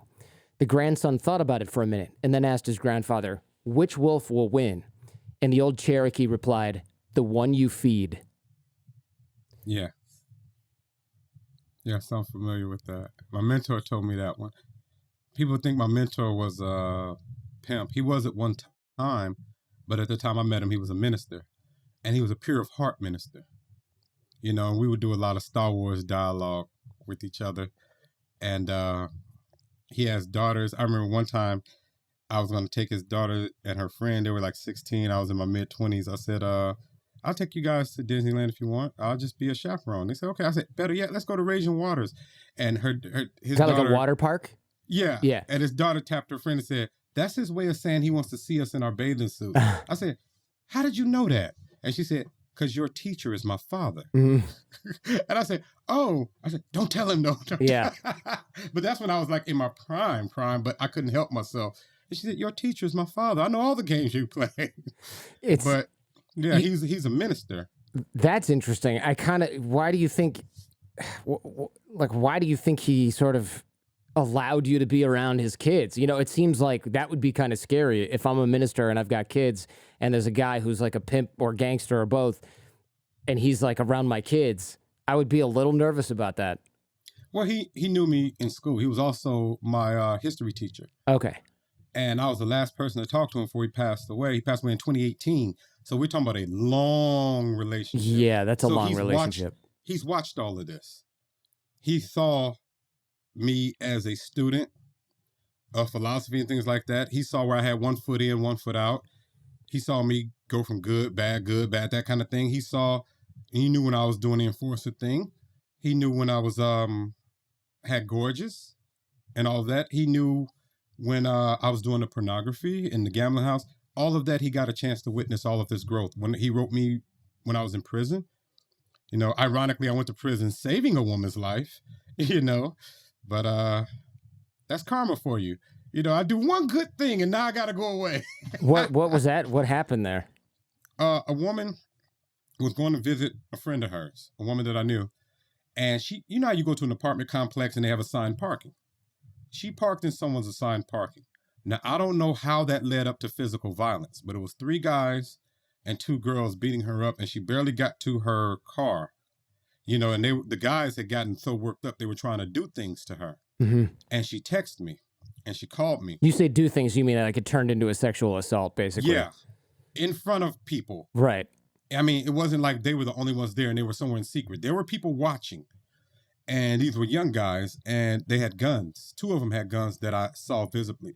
Now, when she called me, I was laying with 2 women. I had no shirt on. I had these frou-frou pajama pants on. If I showed them to you, you'd laugh. And I put my black trench coat on.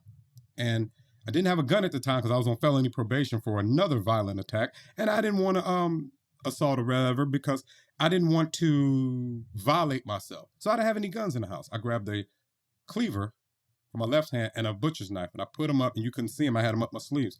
So, and keep in mind, I'm, have several black belts, former boxer. So hand-to-hand combat is not an issue. I've weapons trained with my father and everything years. So when I walked up and I saw that she was in the car with the door locked and they were standing around laughing and they exposed their guns to me. And she yelled out the window trying to be, because I'm only 5'7". And I guess she felt empowered now that I showed up. And keep in mind, I have these pajama pants on looking like a stark raved lunatic. And she said, now say hello to my little friend, like that. And I remember once saying, what you gonna do? And he put out his gun to show me. But I knew from experience, I don't expose what I have until I'm about to use it. So I had them in my hands cuffed. By the time they slid into my hands and he could raise it up, that hand was gone. Because I'm moving, I'm skilled at this. So the three gentlemen, I didn't touch the girls. And they're the ones who called on me, and the police were there in like 45 seconds. They steal my car. The police take 2 hours to show up. Now you want to show up in 45 seconds. Okay. But I'm covered in blood. I'm holding 2 knives. They're on the ground. They left in ambulances. I left in a police car, and I didn't see my fiance again for 5.5 years. Wow. And, but I didn't regret it. I mean, I went to prison with a smile on my face because I said, yes, I'm being punished, but I did the right thing. And I told the judge, it was the right thing to do. And she said, I would love for you to date my daughter. I know that she would be protected. And she said, what you did was noble, but stupid. I said, yeah, that's my autobiography, Your Honor. And I had her laughing. And I said, but I had to protect her. She said, you didn't protect her. She was already in the car and the incident took place. You got revenge for her. And I said, touche. That's exactly what I did. And sometimes we need to balance things out. I said, Your Honor, I don't feel bad. And she gave me actually the minimum, because I was looking at 15 to life. She said, but I don't think that, because my change out of the life had come before this incident. I was living a Ozzie and Harriet lifestyle as much as I could at that time. But bullies are my trigger. What is Ozzie and Harriet lifestyle? I'm not familiar with that term. Does that just mean normal? It's a synonym for typical 1950s American life. Hello, honey. How are you? Fine. Housewife. I go to work. I read the paper. Because I had decided to leave that life and become a full-time writer. Because I've been writing all my life, and it's one of the things that gives me passion and joy other than actually being in the life. And people say you write what you know. And I said, God, I got 30 years of these stories.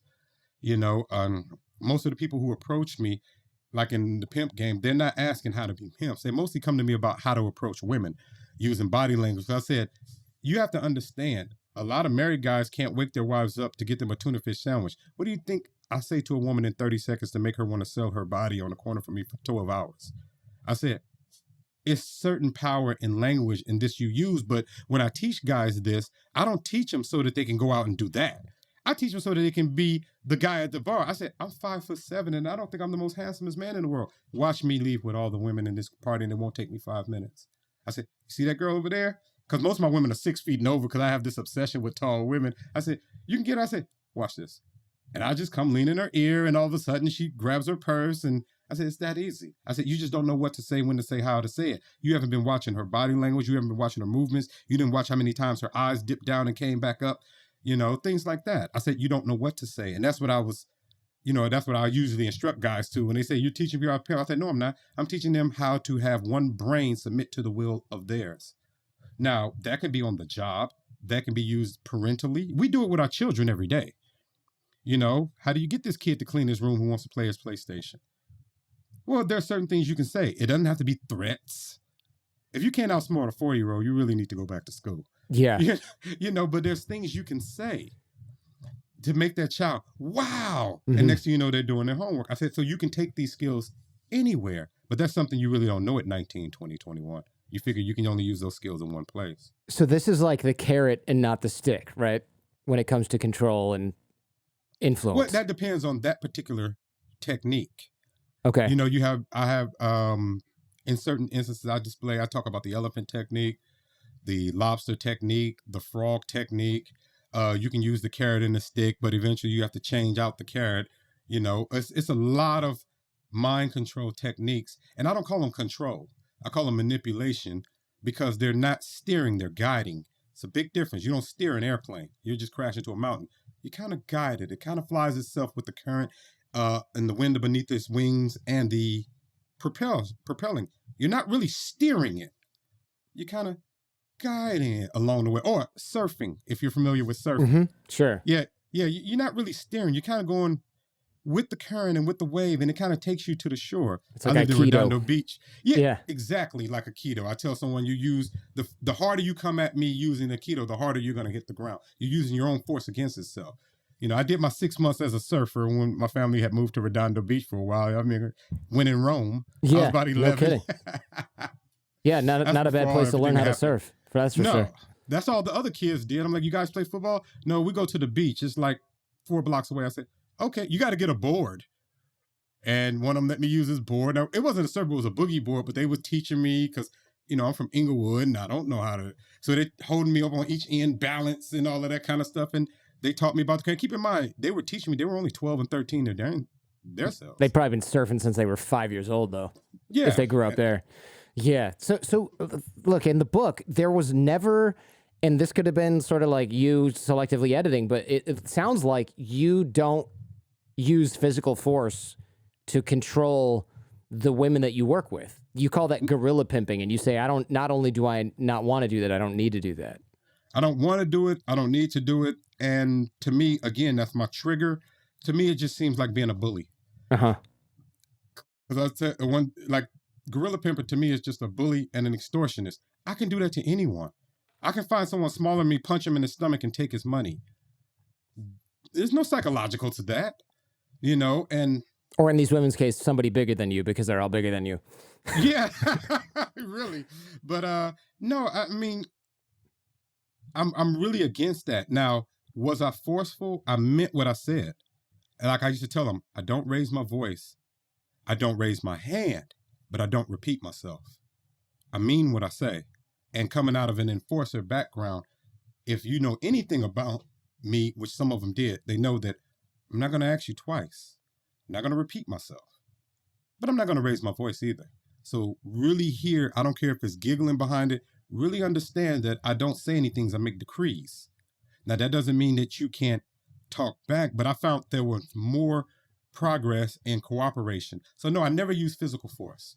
And anytime a woman actually wanted to leave, which very few did, I always gave them quite a bit to go with, but I didn't have to do that because I wasn't taking everything. You know, so they had their own money. A lot of them didn't live at the house. I said, whenever you're at this house, you're at work. But if you want to have something else on the side or live over here, so a lot of them got a chance to have what we call square life, but regular life. And they would say, honey, I'm going to work. And they would come here for 12, 14 hours, which is not constant work. You don't have customers like that. But the prices they charge, they could make several $1,000s a day on a good day, but they're working 5 days a week. So that turns into quite a bit, you know. And I tell somebody, I said, sometimes I went from 35%, sometimes I had 50%. Usually it was 50 because I didn't see I was doing all of the work. So why should I take all of the money? That's not fair. And at the end of the day, I'm going to be fair. But no, I never had to threaten or anything like that. Never. Well, so why do the women need, the question is then, why do they need you at all? Like, why give you any of the money, right? It looks like they're doing all the work. Now, I know from reading the book, like you have a business manager role, you're managing the properties, you're taking care of the money. That money has to be laundered, for lack of a euphemism, right? It has to be cleaned up so it can be spent and put into properties and investments, and you're handling all of that. But I think a lot of people will go, well, why can't she do that? Why can't they do that? The same reason Mike Tyson might have Customato in his corner. Customato's not getting hit. So why is he splitting so much with his trainer? So that he can just box. I mean, can you imagine if he had to train himself? He had to do the spit bucket. He had to do the water. He had to do the stretching. He had to call the promoters. He had to book the venue. He had to do all of these things. He's probably going to get knocked out when he gets in the ring. And the activity level. See, what my job was they were, like I told them, your job is to solidify the family. My job is to expand. It's like a stair. You go across this way. That's solidification. This way is expansion. Solidify again. Expansion. Solidify again. And I said, that's how we climb the stairs. So I brought them the pornography connection. I brought them the high-class clients. I had to constantly keep doing this. Oh, you have magazine shoots. We were in Blacktail, Big Back Butt, Jugs, How do you have time to go I do did see a bunch of those are the blacktail. names. I did see a bunch of blacktail magazine covers when I was Googling because I was like, oh, who's this? What's this person look like? Cover of blacktail magazine. I'm like, how do I mention on the show that I now have like a bunch of, if my wife uses my computer, she's going to be like, I typed in black looking for a black armoire and it auto completed to blacktail. And it was like, you already clicked on this page 13 times in the last week. What are you doing? And that's his job. Now, unfortunately, a lot of people in the pimp game, they do use violence and they don't do a job. All they do is bully girls to get out on the corners or to go wherever they're working. They take all of their money, they manipulate them. And when they become smart enough to realize they're manipulated, that's when the violence starts. And that's not what I did. And that gives an ugly look to what it is that I actually did. And I actually was much more successful than them. If you see me in pictures of my ladies, they're smiling and giggling. Some people can't get their wives to go along with certain things. I said, I lived in a house with 9 women at one time. How do you think you get 9 women to go along and work with each other, share one individual man for one complete cause? There was no jealousy in between them. There was no envy. There was no, well, sometimes some wanted more time with me than others, and they didn't want who have to share their time. But it was never really a serious conflict because they saw themselves as sisters. And you have to actually do it. You know, if you say you're doing it and you're not doing it, then you're just a liar. But you have, when they see you actually protect them, when they see you actually come back and go, I just got USC bachelor party. They're paying $1,000 per girl up front and tips. And everything is being split equally. But like I told someone, any illegal venture you go into, you have to have at least 1 to 2 legal ventures you go into, because at that time, when they were receiving checks from me, it didn't say from the game. It said from so-and-so video store, which we had an adult bookstore at the time, or so-and-so this, or this laundromat, or consultant fees for X, Y, and Z. It's just that she gets paid a lot to consult. And anyone that they brought in, because I didn't just take anybody. If someone's personality wasn't conducive to our family structure, I told more women no than I did yes.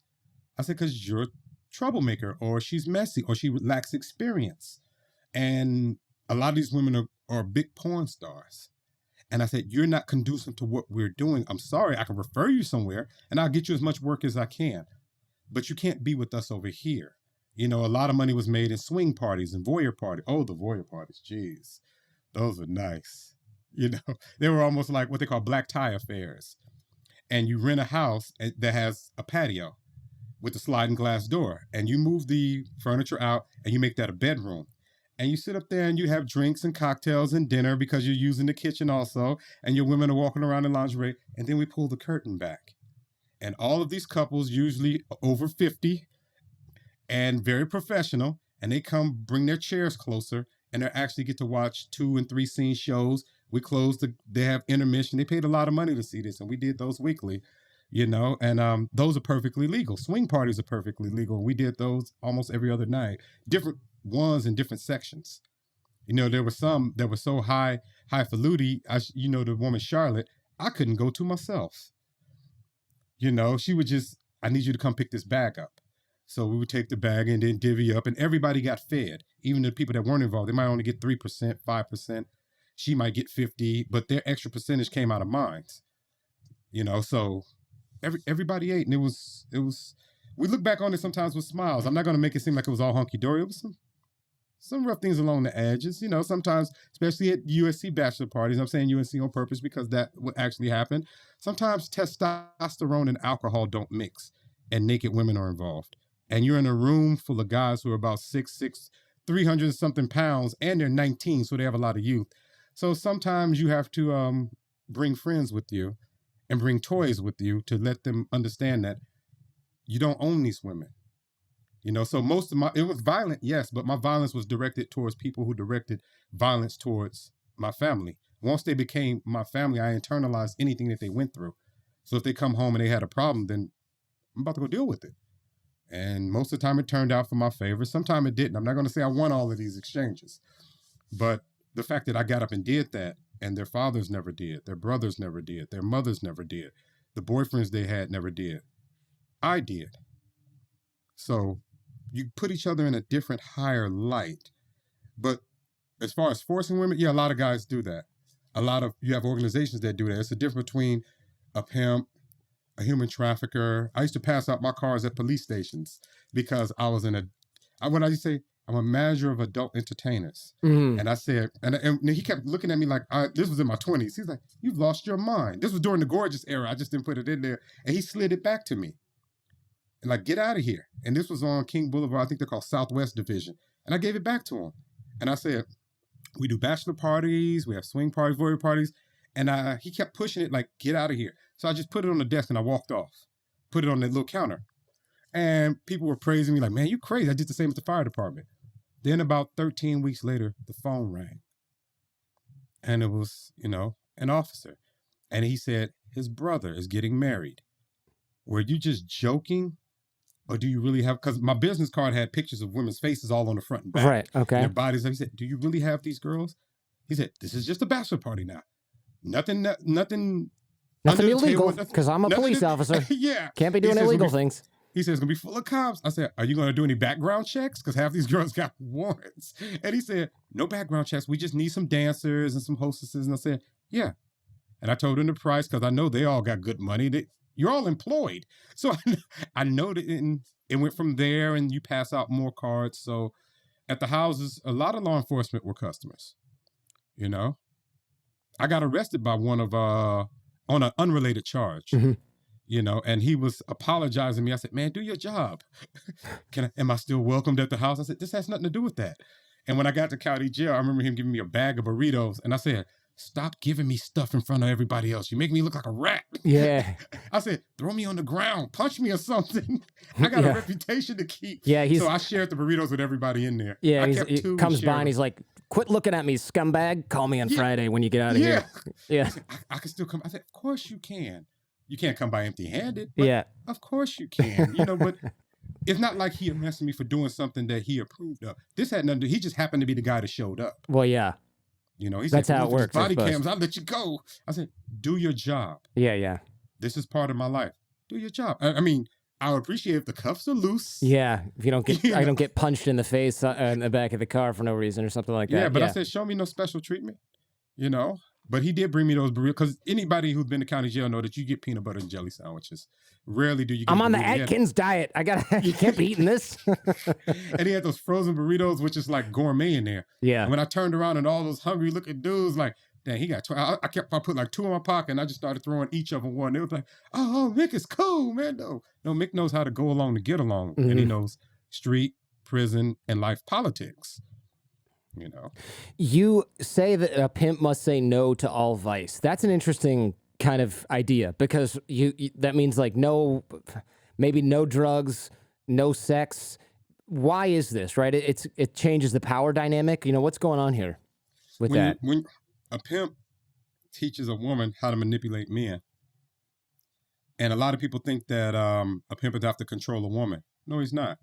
He'd have to control the man. See, the man is the fish. The client is the fish. The prostitute is just the worm. So I'm teaching her. But what she notices after the teachings or during the teachings that, hey, you're a man too. Mm. So now you've taught this woman how to master manipulation of testosterone, male ego and everything. So it's only natural that she works these feminine wiles on you. Any vice you may have, I call them receptors. You have to silence your receptors. They're just hooks for people to hook into you to control. So you can't love money. You can't hate it. You don't, it gets to the point where you become a narcissistic sociopath. You become empty. You become hollow. You experience no joy. You experience no pain. You want no love. You want no hate. You're just an empty room because anything that you have, any emotion, any vice, anything, they can hook in and they got you. And it's only natural that remember when I say rise above the mm-hmm. people so that you can be the puppet master. See, the puppet master cannot have any interest, any wants, any lust, any desires, any dreams, any goals, nothing. Why? So he can control your lust, your dreams, your desires.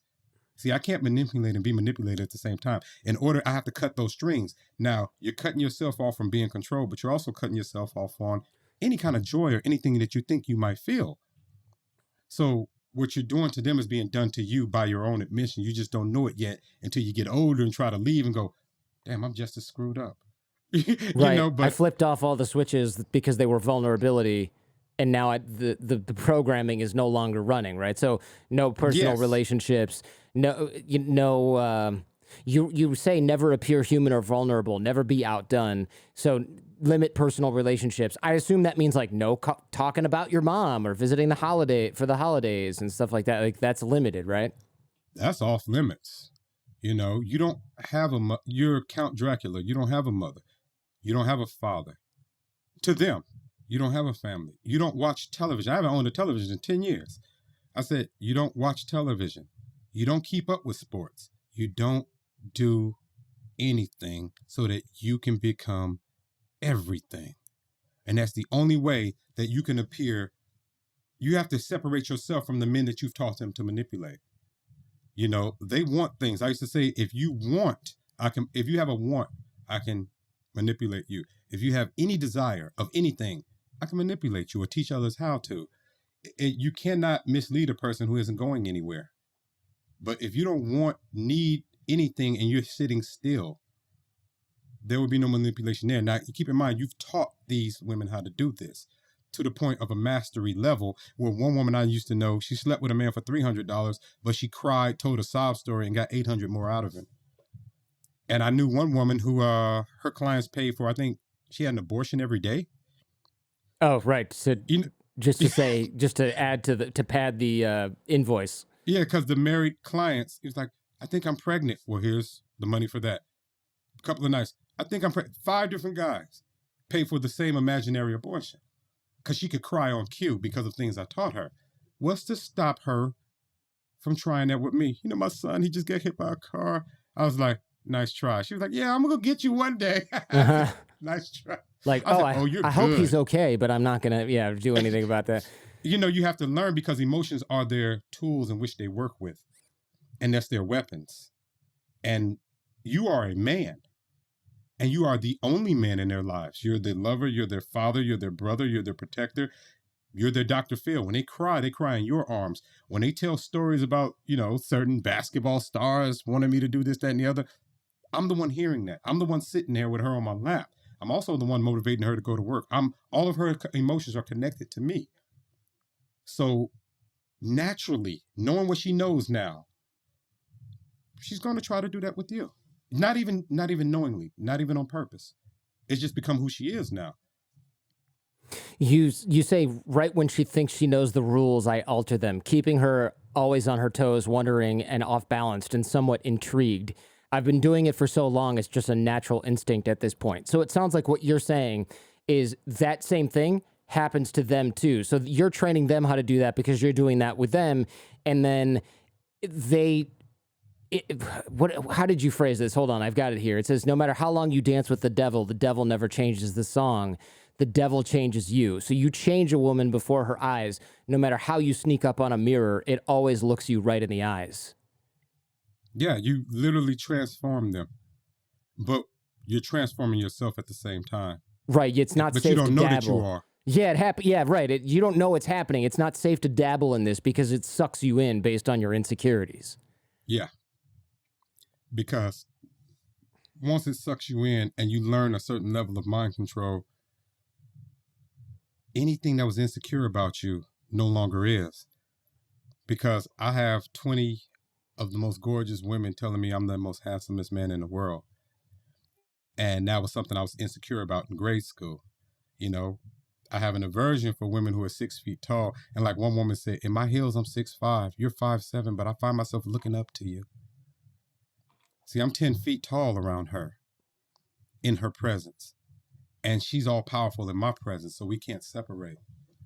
So anything that was insecure about you that you thought, it evaporates. So that's part of the allure that sucks you in. If I can be a god here, why would I be a human anywhere else? You describe this or at least part of the game, is emotional loan sharking with exaggerated interest. So you're selling her a fantasy lifestyle, right? It's one of the hooks you use to get some of the women in is you sell her a fantasy lifestyle, but she can never fully attain it, right? It's like they get a taste of it, but they never can satisfy their appetite for it. Well, the appetite is not financial. Mm-hmm. See, it's a great big hole inside of her that she's trying to fill. And what she doesn't understand is the more she tries to fill it, the bigger the hole expands.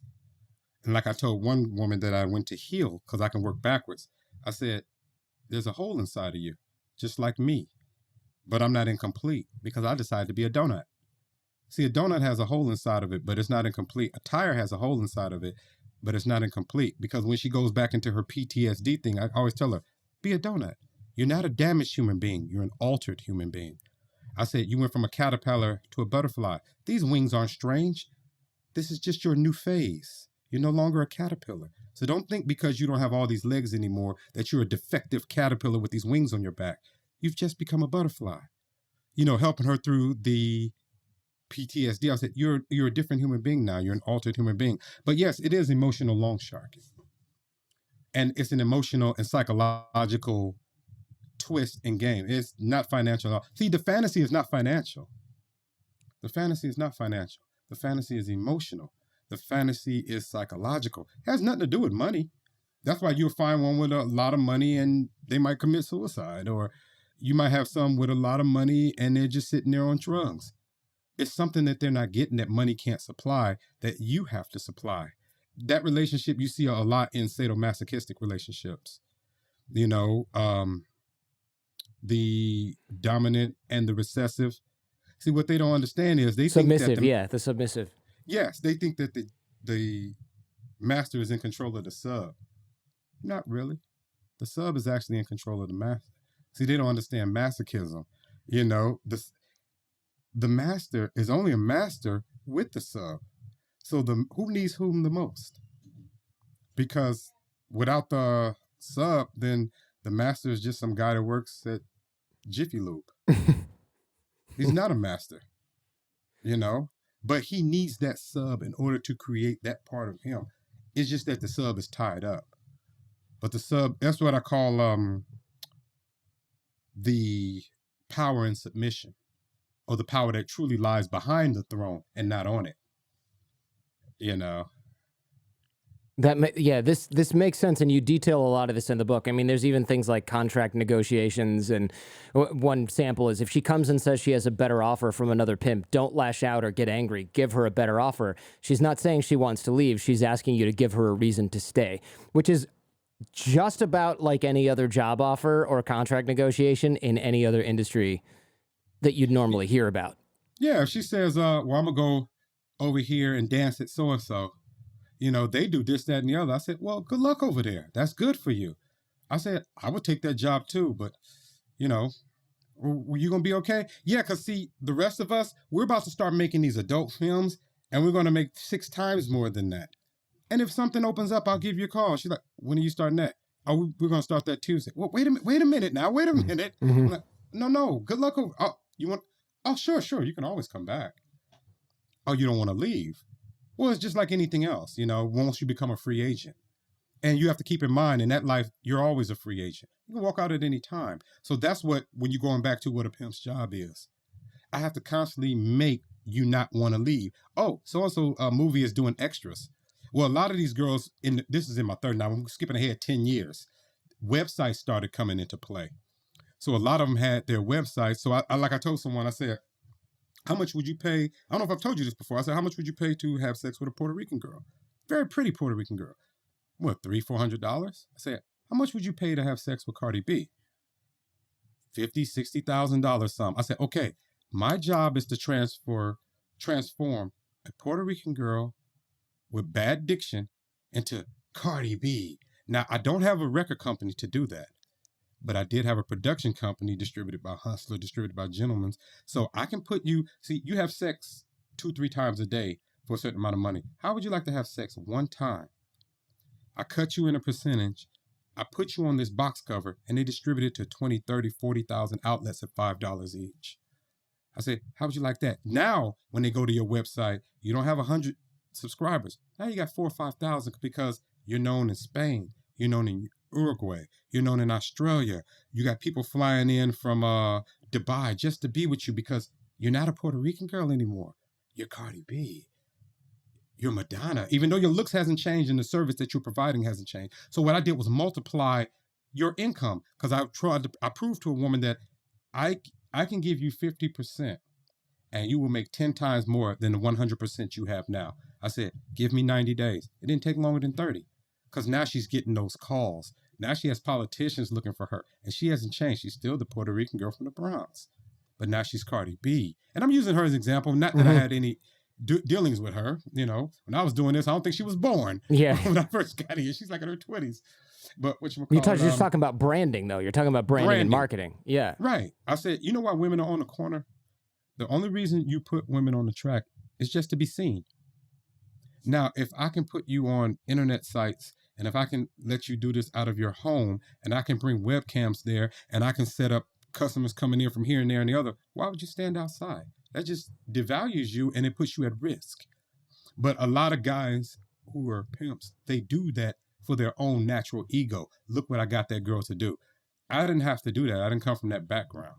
I came from a far more dangerous background. So to me, being a pimp was actually almost like a vacation. It was very easy for me. And you can only bring to the party what you already have. Mm-hmm. So I brought my organization skills to that. Like I said, I used to watch Charlie's Angels. I used to study things like that. And that's what I wanted, an agency. And that's what we became.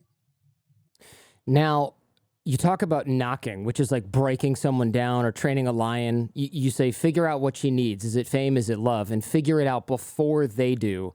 Offer it to her, but never deliver. That seems like, look, I guess it is like training. I don't know much about training a lion, but what does this mean? How do you figure out what they want before they do? What are you listening for and what are you looking for? Body language, words that they use, their eyes. You know, I remember one time I had one lady, I went over to her house and she was sitting there and I was sitting, and I remember because they had an abnormally large chair in there. And I remember my feet didn't touch the ground and I looked like a kid in it. So I just kept wiggling my feet like a kid. Like, why is this chair so big? One of those goofy chairs. And I saw her sister come out from the back. And she was pretty, but her sister was drop dead gorgeous. And I saw the young lady's eyes drop and go back up like, oh, I didn't know she was here. So what I did was I maintained eye contact with her. I started talking about how pretty the girl I was there with, and I ignored the sister. I was the only guy that ever did that. So in my presence, that's given her an idea that I am the most beautiful woman in the world as long as I'm with him. And if I can be that with him, what he asks me or needs me or tells me to do is immaterial because what I'm getting from him is priceless. So that was just one example, but I had more extreme examples. But when your mind has been conditioned a certain way, you see and pick up on this all day. I mean, if I told you I was an avid poker player, you wouldn't be surprised, I'm sure, you know, because I can read the person. No, this makes sense, right? That what you're sort of, or what you said is, so the dynamic there was every time she's with a guy at the house and her sister walks in, the guys they light up and they switch the attention to the sister because she's prettier. So her whole life has been in the shadow of her prettier sister. And you're saying you consciously, it seems like you're saying, I don't want to put more words in your mouth. You're shifting the attention. You're not shifting your attention to the prettier sister. In fact, you're ignoring her. And that both causes the prettier sister to be like, wait, why isn't this guy falling into the usual dynamic? But also the woman that you're with, who's used to the attention then leaving her, doesn't happen. So this is a rare occurrence. And so she's getting something that she doesn't get ever, which is to be the center of attention, even when her sister is around. So you're giving her power and a feeling that she's never had or that she never gets. Right. And the other one gets the reverse dynamic. Often I've gotten them both. And I told one person I went through a family like a recessive gene. Mother, daughters, aunties, because I gave them all individually what they needed without changing myself. Therefore, if they're all getting separate things, they're not jealous when we're all in the same company. Right. Okay. Interesting. You say you must outshine everything in her world. You know you've done it when she's showing you off to friends and family. People don't get out of the game because everybody is getting what they need.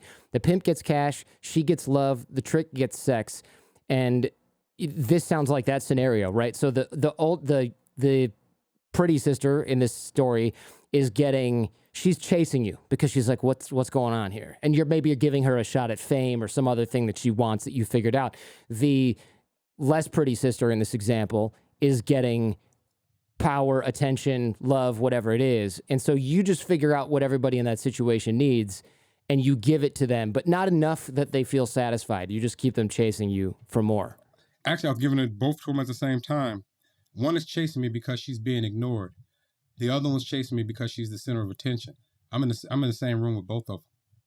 And I used to do it like 1, 2, 3, a little bit over here.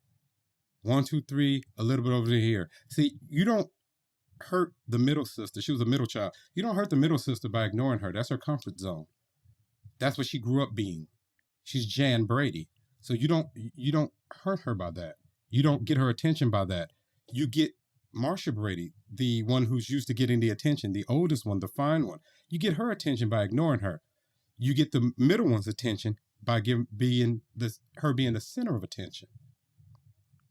And she gets addicted to that. See, if you want to lose the pretty sister, tell her how pretty she is. She's been hearing that since age 5. Tell her how pretty she is. Open your mouth and let your tongue drool out. Well, that happens every time she walks out to check the mail. So you're the salmon swimming upstream. You can't help but be noticed. And that's the point. They're constantly watching you. Why? What am I doing? I'm just sitting here. But I know exactly what I'm doing. It was what Cheyenne used to call, because she's lived with me so long, she knows all of this. Because I used to tell her, I've trained you too well, young Padawan. And she'll say, you're working the room. I said, yeah. She said, you're literally moving people around. I can see you doing it. You did this, that, and the other. I said, I need to stop telling you so much. Yeah. But our relationship is different. It's different, obviously, at this point. I'm right? not in the life anymore, and I plan to marry the woman. So we've gone through everything together, In the book, there's an example of this woman, Coffee, and she says, oh, am I talking too much? And you note in the book, my fangs drip. You call them like your vampire fangs. My fangs drip at the sound of self-evaluating questions. Coffee, this is her name, was unknowingly falling into a pre-spun web that permanently orbits those in the ism. And the ism is what you call like the game, or like the it's like the venom that, or whatever that's the All magic mojo, whatever that's going on. It's the mysticism of it, yeah. The size of the web depends on the depth of the ism that dwells within the individual. As much as I attempted to control it, the power seeps through. No, Coffee, you don't talk too much. Why do you say that? I asked to measure the depth of her insecurities, only to use them against her for my personal gain at a later date. So that sounds crazy manipulative, right? You see that too, right? That guy sounds evil. He sounds like a bad dude. I can tell people it's done on purpose and it's premeditated. But no, when she asked me, the reason my fangs drip wasn't because she asked me, was she talking too much? She was seeking my approval of something personally within inside her. It's the same as, do I look fat in this? Does this dress fit? See, it's not about the dress. The reason the fangs is that, oh, you need my approval. So depending on my answer affects your emotion, either being happy or sad or insecure. You're basically grabbing a hook, putting it inside of yourself and putting the rope around my hand. So let me decide which way I want to pull this for my long-term gain or short-term gain. At that point, I could have gone either way with it, because you're looking for my approval. It had nothing to do with whether she was talking too much. What you're saying is that my opinion, my outside opinion, matters to you right now at this point more than your inside thoughts and more than your inside opinion. So the dynamic has switched right then and there from that question. So that's why my fangs had dripped like, oh, this is going to be good. Oh, she's unbeknowing. Oh, she's a little bunny rabbit. Thought she found some little toys to play with. No, those are rattlesnake eggs, and mama's creeping up on behind you. And what you don't know is she didn't leave her nest. Her nest is bait. That's what you don't know. She left the eggs there because she knows you like those. And she went right around and sat there and waited. The snake left its nest. No, it didn't. It set a trap. You just won't know it until you feel that bite. And that venom releases through you. It's a very sinister game. Yeah, it sure sounds like it. There's a couple other techniques that I caught from the book. Constantly reframing to maintain the leader role. You don't frame it like that, but that's what it is, right? So it says you pointed. I'll read the piece here. I pointed at Coffee with my index finger, signaling for her to stand up. I didn't like how Sweet Pea, which is another girl, cut me off about her date coming by as if she was trying to get us to leave. So I had to counter as if leaving was still my idea. The power lies behind choice, and the balance of power must always be dictated by me. So in this situation, what happened was you were like picking up some money, and one of the girls was like, oh, here's your money. And then something sort of pissed her off or whatever. So she goes, anyway, I got somebody coming over. Like, in other words, you have to leave. And you had said, you basically flipped it around so that leaving was your idea and not hers. And you're constantly this is like the Aikido thing again, where you're establishing dominance quickly, positioning yourself for negotiation leverage or to maintain the dominant status in any social interaction, reminding people that you carry more weight in a financial transaction or in a social environment. But even in these nuanced, small engagements with people you already know, you're doing this, not just with like new business contracts at a negotiating table. It's constantly going on, because if you don't maintain that, the people you work with or the women will decide that they can take advantage of you. So it's almost like this. It's like a very competitive, nuanced competition going on as subtext all the time. And I don't think, yes, it is. And I don't think Sweet Pea did that on purpose. But what she did, she altered the status quo. Right. See, my hooks were so deep into her at the time that she could have said anything. It's not going to alter our dynamic. Right. It's not going to throw everything off balance, but it sounds like you're thinking about death by 1,000 paper cuts. Like, you can't even let one crack show. No. Right. And what it was going to do was change the way Coffee. So she wouldn't have known the change had taken place, but she would have spoken to me differently in the car, and I was doing something. So I had to make it seem like all the orders come from me anyway. So instead of Sweet Pea making it seem like she's pushing us out, I just made it seem like she knows me so well, she can read my thoughts before I even open my mouth. Mm-hmm. So again, that's just an ultra submissive. Like, okay, it's 9 o'clock. We got to drop the fries. Now, I'm the manager at the restaurant. That's my line.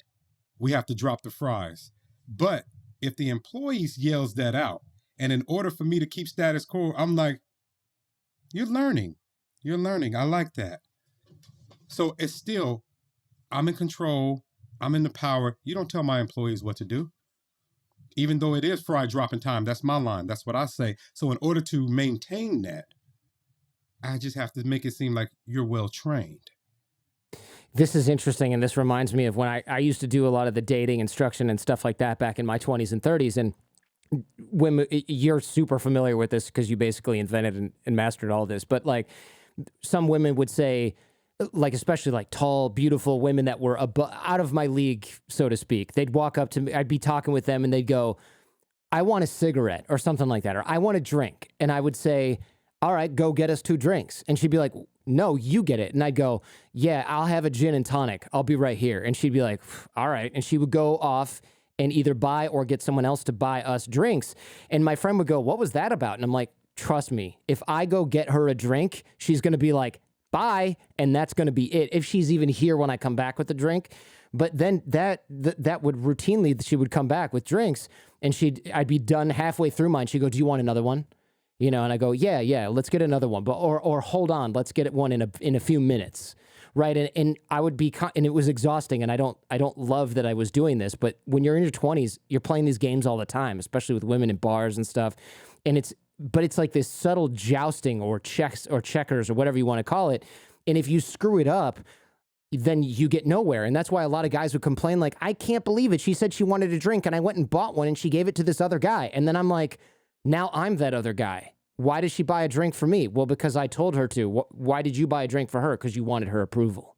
Things like that. Subtle things like this. But you're living your whole life like this, right? It's not like an hour-long thing at a bar on a Friday night. Like, this is your entire business. Your entire life is 24 hours a like day, this. 7 days a week. That when you said the bar story, which I have, I mean, basically I teach those techniques. I'm sure. I said that happened to me in my 20s. and her name was Promiscuous. That was actually her dance name, not her legal name. Right. That would be a terrible legal name to grow up with. Yeah. That was her name. Because I remember I asked, I said, what's your name? She said, Promiscuous. I said, what did you say? And she got in my face and said, Promiscuous. I said, oh, okay. And we were leaning against this wall. She said, I'll have sex with you for 50. And I looked at her and I said, because obviously she didn't know who I was. I said, 50? You want to have sex with me, it's going to cost you at least 700. Yeah, I was going to say, you should pay me. Yeah. She fell out loud. She said, who are you? Like that. And that began like a 2-year work relationship. Mm-hmm. But yeah, I said 50. Because she was implying that I should pay her 50. Of course, yeah. You reframed it as she just gave you an offer. Met. Yeah, but it was bad. Yeah, I said, if we're going to have sex with each other, it's going to cost you at least 700. And she just fell out laughing. And it's the reframes, right? And you mentioned this. You say she enslaves herself. You dangle the carrot. Slot machines give you just enough to take it all. So that's some of the dangling, but it's also the reframing. And you've got a lot of really sort of interesting techniques in here. Never say, I don't know. If you don't know, you say, I don't care. And that's important to show almost like infallibility, right? You're never showing weakness. You don't ask questions of your own. You create an air of admiration and curiosity and mystery. Yes. These kinds of responses, and in fact, I think you even say something along these lines, they're designed to create almost more questions than answers at the same time, right? So the more answers other people have about you, the more questions she's supposed to create for herself. But if she's getting enough answers where the mystery fades away, you lose that power. Well, who has questions? Students, children, amateurs. Those are all inferior positions. See, a student is not a student. He's a person, or she's a person. A student is only a student when they have a teacher. And an amateur is only an amateur when there's a professional. That's like saying I'm an amateur glue bottle opener. No, I'm not. But unless there's a professional glue bottle opener that exists, now I'm an amateur glue bottle opener. So if you're the infallible one and you keep that status quo, they must always be asking questions. And they must be always trying to figure you out. Because it's not the fact that they're asking questions. It's not the fact that they get answers to their questions. It's the fact that they have the need to find out something that they know or feel you have the answer to. It's something bigger going on here. It has nothing to do with what you're asking me. You can ask me, you say, hey man, where's the exit? No, it's not the fact that you're trying to get out of the movie theater. It's the fact that you walked up to me out of all these people because you feel I know the directions of where to go. And that's what's important. And you keep that frame of mind, whatever you do in life, ask me because I have the answers. And if I don't, like you said, it doesn't matter. I don't care. And you shouldn't either. And you know what they'll say? Okay.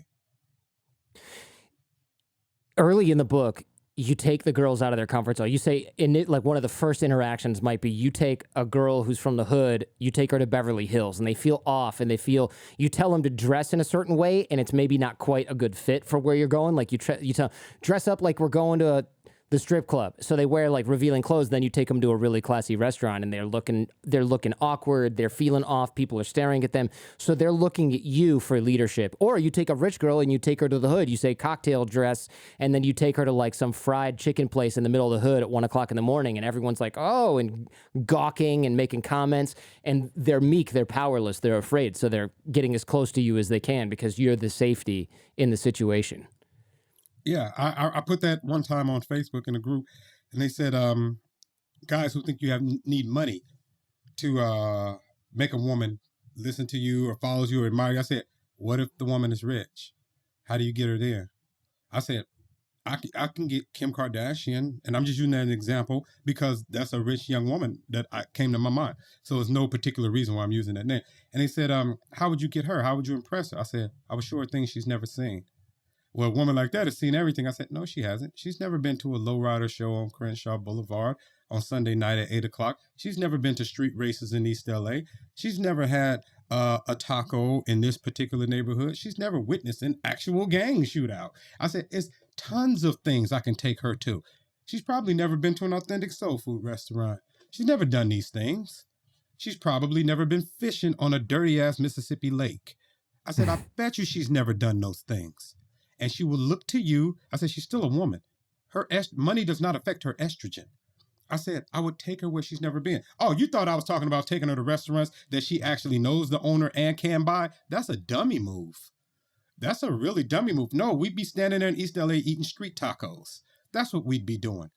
We'd be playing, have a water balloon fight. I bet you she hasn't done that in the middle of the street. Mm-hmm. I bet you she's never came to a neighborhood car wash where you actually have to wash your own car and pay for the privilege. She's never done that. I bet you she's done low riding down Crenshaw, bouncing up and down in that 6'4" Impala. I bet you she's never done those things.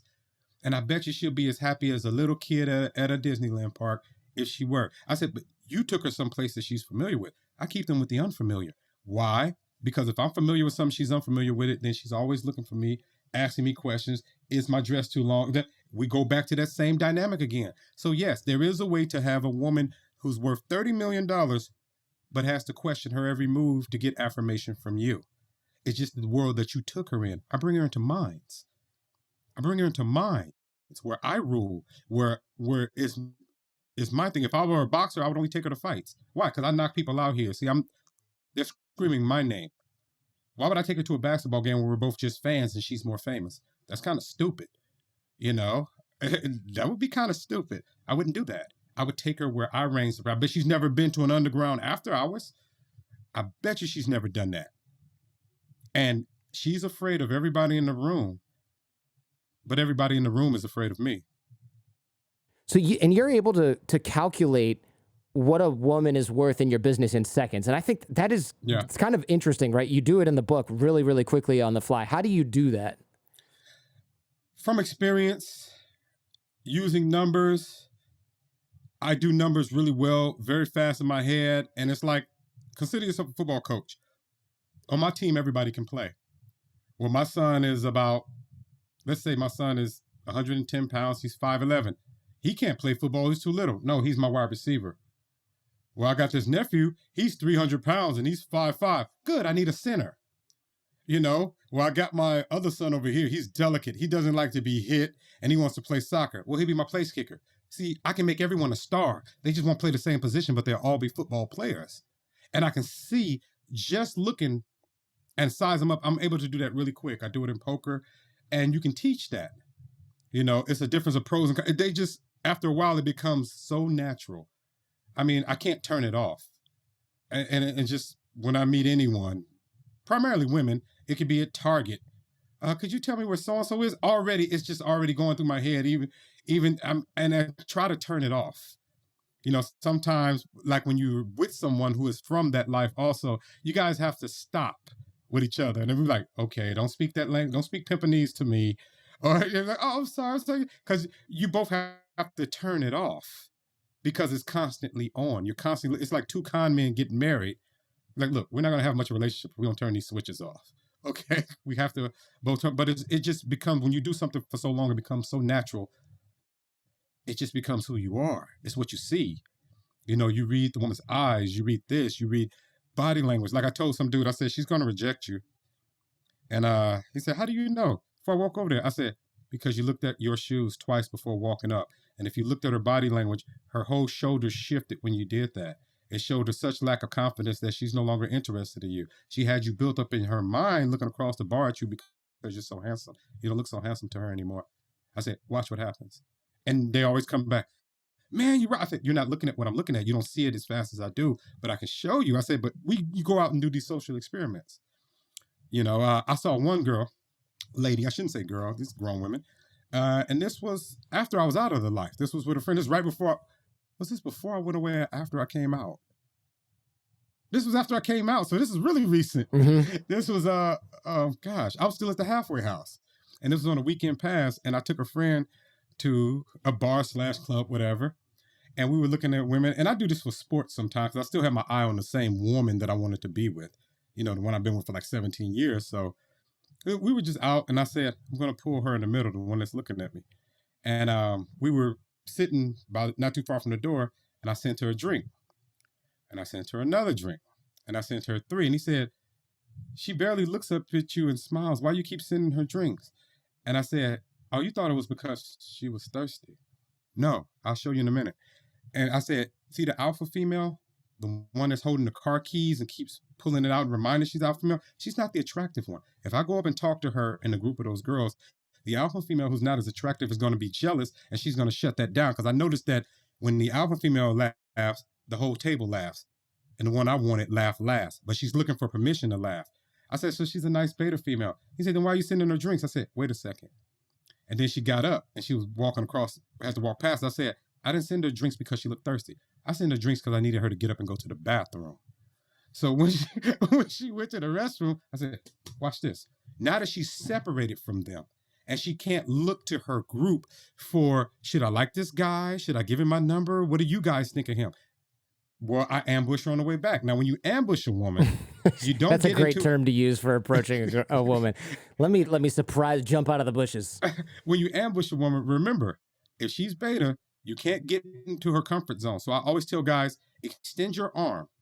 Imagine her arm extended. Put those arms down. Don't come any closer than that. So I'm at least 5 feet away from her. I don't come into their comfort zone until I'm invited in. So I stopped right there and she said, you're sending me the drinks. I said, yeah, I was sending you the drinks. I hope those are your favorite. Those are my favorites, so I assume that other people may like them too. And we got to talking, and I think it lasted about 20 seconds, and she went and got her purse. But see, she can go get her purse and separate from them. She can't bring me over there to gain approval, because if I don't get approval, she's going to change her mind and sit back down. Right. So you brought her outside of the context in which she has to look to other people for approval by filling up her bladder, basically. And then she was able to make her own decision. Yeah, but I didn't actually so much do that planned on purpose. That's just the way my mind thinks after so many years, after several decades of thinking this way. So I said, how can I separate her from the pack? When one of them goes to the restroom, they all go. When one of them hit the dance floor, they all go. And I can see that the other chick is going to hate on me, because anything that the girl I want smiles over here, the other one has that look on her face. I said, no, she's going to shut it down. Plus, she's the one with the car keys. They all came in the same car. So when she's ready to go, all of them have to go. I said, I have to separate them. So how do I separate them? If I walk up and ask her to dance with me, if I don't get the approval of the other girls, they're going to laugh at me. So I have to separate her from the pack. So yeah, it's time for her to go to the bathroom. Bartender, another strawberry daiquiri to that woman right there. So this is all on autopilot for you at this point. Yeah, when I want it to be. Yeah. I have the ability to turn it off, because like I told someone, you can get a lot of chicks doing this. I mean, a lot. I mean, like 20, 30. I can teach you how to do that very easily. I said, but if you're looking for true love, you're not going to find it that way. You have to use the force. You have to turn it off. That's an important note, because I think a lot of people are going to be like, oh, this is so great, I need to do this. And, you know, when I'm reading these books, I'm like, oh, I'm glad I didn't know this when I was 20, because I would have used all of it. You know, like that kind of thing. But it's important that you say, oh, well, you're not going to find what you really want from this. This is a power game, right? It depends what you want. Some people don't want that. But if you're looking for that interlocked finger, well, you can get that too. But if I'm manipulating you to get it, is it really real? Mm-hmm. You know, it's like, I know I'm a prince, but I'm going to come to you as a frog, because I don't want you to see the prince on the outside. I want you to really see the prince on the inside. Now, what my stuff works for a lot of young men, because they're not interested in that. They're looking for short-term mating strategies. Yeah. You get so many. I remember one time I was able to, when my stable started to what they call leak, some people started to leave, whatever, and I needed 8 more women really fast. Because if you got a house with 5 bedrooms, you're renting it, it's a high rent.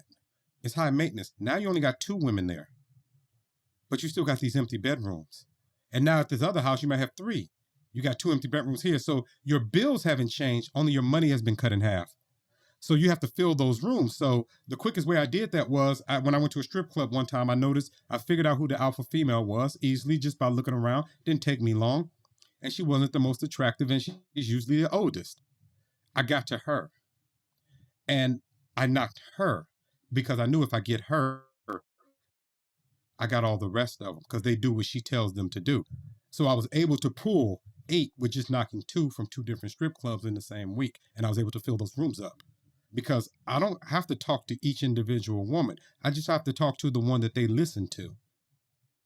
And that's the one I took out, and we had our conversation. What's the range that pimps typically make? I mean, it's obviously what I started doing some of the math, from the book, and I was like, okay, they're making millions of dollars. Like with everything all said and done, millions of dollars. But most, It depends on the level of. yeah, like most are not. Most guys are not. They're making like a couple $100 or a couple $1,000 a week maybe, and then they're living in some motel room on the side of the road. A lot of these guys. Well, when you say pimp, it's not a monolith. It's a wide range. It's an industry, right? It's I can say I'm a coach. It's like saying you're a hairdresser. Do you have a chain of fine salons, or do you have a corner barber or do you work out of your garage, right? Like, Exactly. And those guys that have one, maybe two girls, the motel things. No, they're not really making a lot of money because it's not a lot of money on the street. You're selling TVs on the street. You're not going to make as much money as Walmart, who sells TVs.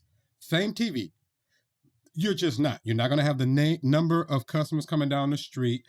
Anything bought off the street, you're thinking it's shady. You're thinking it's this, and you're haggling the price. Well, you don't go into Target to haggle prices.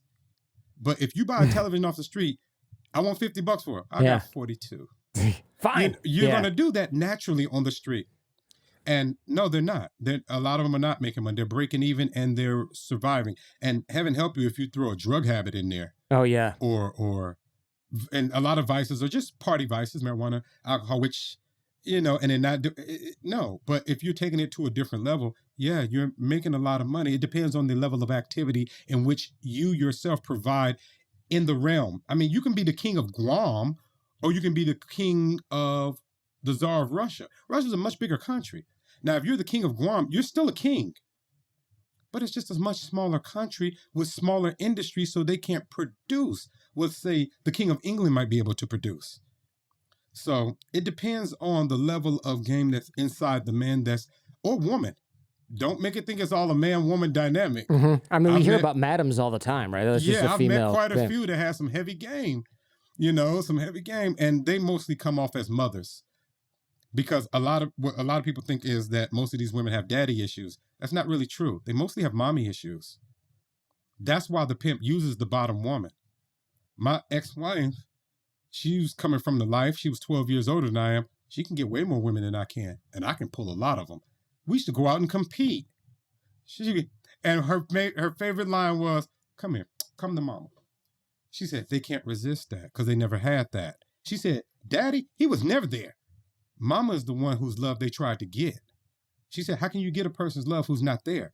She said, I represent someone physically that they had a relationship with that they can repair through me now. Her game was superb, too. I learned quite a bit from her. But she was 12 years my senior, and she had been doing this since she was 15. So I don't want people to think that, because he's a pimp and she's a prostitute, he's smarter than her. That's not always the case. I said to Nat Geo, a smart prostitute will make a fool out of a stupid pimp any day. Any day. That is fascinating, and it totally makes a lot of sense. I mean, you said bottom woman. That's like, what position would you say? That's like the general manager kind of your stable of your team. I don't know how you would even, of beauties. Yeah, like I'm trying to think of like what this would be in the business world, but it's like this, they're the GM, the general manager. They run all the staff. They handle all these little sort of short-term problems, dismantle drama that's going on, shield you from that stuff, make sure the collections are coming in on time, and you manage the business, but they are managing the floor, right, so to speak. Yeah, like if you got 1, 2, or 3, you don't really need one. Right, okay. When you get to the point where I had like 20, 25, several houses, I can't do that as one man. Mm-hmm. I have security force. I have several bottom women. Like if you read Pimpin' Ain't Easy, all of those women actually were my women, but they had women of their own. I don't know those other women individually. I collect from them because it's all collected in one space. I know these 7. These are my 7. They have stables of their own. It's like a franchise model. It's a franchise model. I said, so no, it's a pyramid structure, but I don't sit there and know 25, 30, 35 women altogether. This had become an agency. I don't know all those women. Remember when in Harlem Nights, when she said, I got a girl whose XYZ is so good. See, she's at the table. Imagine those are all women. She's at the table with Ray. I'm Ray. But I don't know Sunshine. Sunshine is just one of many of her girls. I know her. She's my girl. So the bottom woman can relay messages sometimes that you can't. Because keep in mind, you're a man, and men are the enemy or the target or the prize. And I can't separate myself from my gender. That's why sometimes you run into pimps, even the stereotype, they're almost effeminate. Because he can't be a man. He can't be a woman. He can't be hungry. He can't be thirsty. He can't be tired. He can't be weak. He can't even be strong. He almost has to be a celestial figure. Otherwise, you fall into a category that's either, like you said, manipulated, a manipulator, someone who's victimizing them, someone they can manipulate or use in some way. So you have to put yourself outside of all categories so that none of that stuff applies to you. Exactly. I can't control it from within. I can't coach a boxer from inside the ring, or else the boxer would need to coach. I need to be stepping on the outside so that when Mike Tyson tells me I've been winning every round, I'm like, no, kid, you're not winning every round. See, I get a different view of it from out here. In fact, you have 6 minutes to knock this guy out because he's been doing X, Y, and Z. See, while you're beating him to a pulp, he's racking up points because you're missing. See, that's kind of stuff you don't see while you're in the action. Mm-hmm.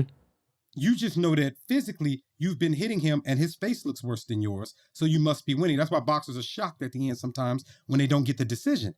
But then what do they always say? When they say you feel you were robbed, what do they always say? I have to go back and look at the tape. Yeah. Now, why would you have to look at a tape of a fight you were just in? Because you don't see it from that angle. See, that's my job. I'm watching it from a different angle. Like, kid, slip the jab. You're going to lose this. You're going to lose this. Because you don't see that every time you land a power blow, he lands 3 jabs. They count. But he doesn't feel or see that because he's in the mix, involved in it right then and there. I know we got to wrap because we're going way over, but another one of your rules is act like you're on camera at all times. Why? What does that do? You're always being watched. You're always being recorded. And I don't mean from a recorded device. I mean through her subconscious. You got to watch how many times you laugh. You got to watch whether or not you cry. You have to watch your emotions. I'm even particular about when I used to talk to women, how it would come from my left side, coming to my right. Why? Because I've studied in the mirror and saw which profile looks the best. So I would always approach from one side to turn my head a certain way. She might think it's a natural motion. It's a motion I went over for hours, decades ago. So I know how I look. I know how I walk in long trench coats and how I look because I used to watch myself in the mirror doing it at 16 and 17. I haven't changed. So I know exactly how when I walk and I lean in a certain way, when I flare my coat out and I look up, I know exactly what she's seeing. Then I rock my eyes back and she's mesmerized. I'm hypnotizing her with my body language. Don't ever think that no one's not looking at you. When you're in that life, they're always looking at you, studying you, looking for a crack in your armor. No. So don't ever think that, that's why I said you're always being watched. When I walk into a bar or I walk into a club, I just assume all eyes are on me. So let me strut a certain way. If they're dancing this way, I position myself this way, in the corner. Why? Because I have to walk diagonally across to go to the restroom. Now, when I walk diagonally, if I'm not in a straight line in their view, everyone sees me peripherally, so all the heads naturally have to turn. So even if I'm not trying to be the center of attention, I am the center of attention because I'm walking against the flow of the party. I do that on purpose. And then I walk back a certain way. Now, if I'm walking back a certain way, I know to position my profile a certain way because I know that the woman is looking at this, looking at that. If I wipe my mouth, I do it a certain kind of way. Everything I do is premeditated. When I turn around, I know exactly which eyes are looking at me. And I can tell what a woman is thinking if she looks at me for a second and turns away and turns back. If she's looking at me for 5 seconds, turns away and never looks again. If she's smiling, if she's shaking her head like, oh my goodness. I know exactly what I'm going to say to each one of those women. Just like when you got, I use the Brady Bunch example because it's oldest, middle, youngest. See, I can get all 3 of them, but I'm not going to talk to the oldest one the way I talk to the middle one. Like I use my example with the 2 sisters. And you don't talk to the baby the same way you talk. I don't care if the woman's 30 years old. She say, I'm the youngest of 3 girls. I say, oh, I know what to say to you. Because there's a pattern there that's been her whole life. It's a psychological pattern. The middle child, those are the easiest to get because they're not the youngest, EST. They're not the oldest, EST. See, they don't have an EST at the end of their title.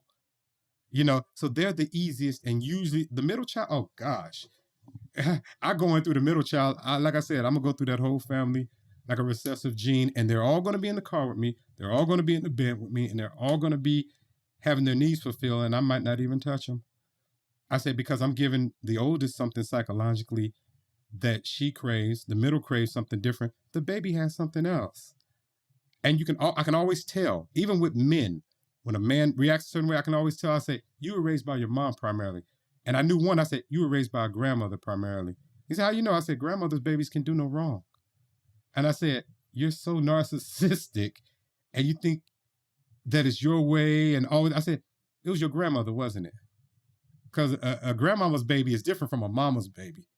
And a mama's baby is different from a father's baby. I said, it's different. I can tell a girl who grew up with an overprotective father. I can tell one who didn't grow up with one at all. I can tell one who grew up needing one and one who doesn't respect one. And it only takes me a few seconds to pick up on that. And that adjusts the way I'm coming at you. I said, I can get them all, but not the same way. I'm not going to say the same things to all of them. So what do you do now? You know, I know you've moved out of LA and everything. Have you left the game behind? Like what's happening now? Game behind, like, shoot, going on 10 years. Yeah, that's what I thought. I was, like age 40, 41. I'll be 50 next year. I'm a reclusive writer now because that is my passion. And when you go through a whole lifetime of depriving yourself of joy in order to obtain certain things, it's like a dam had broke and now I need it. So I watch cartoons, which I never did. I saw 3 deer since I've been here.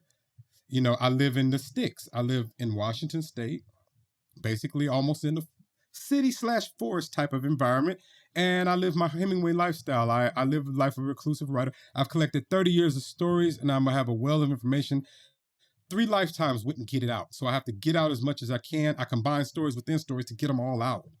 You know, because if I live to 100, I don't think I can get them all out.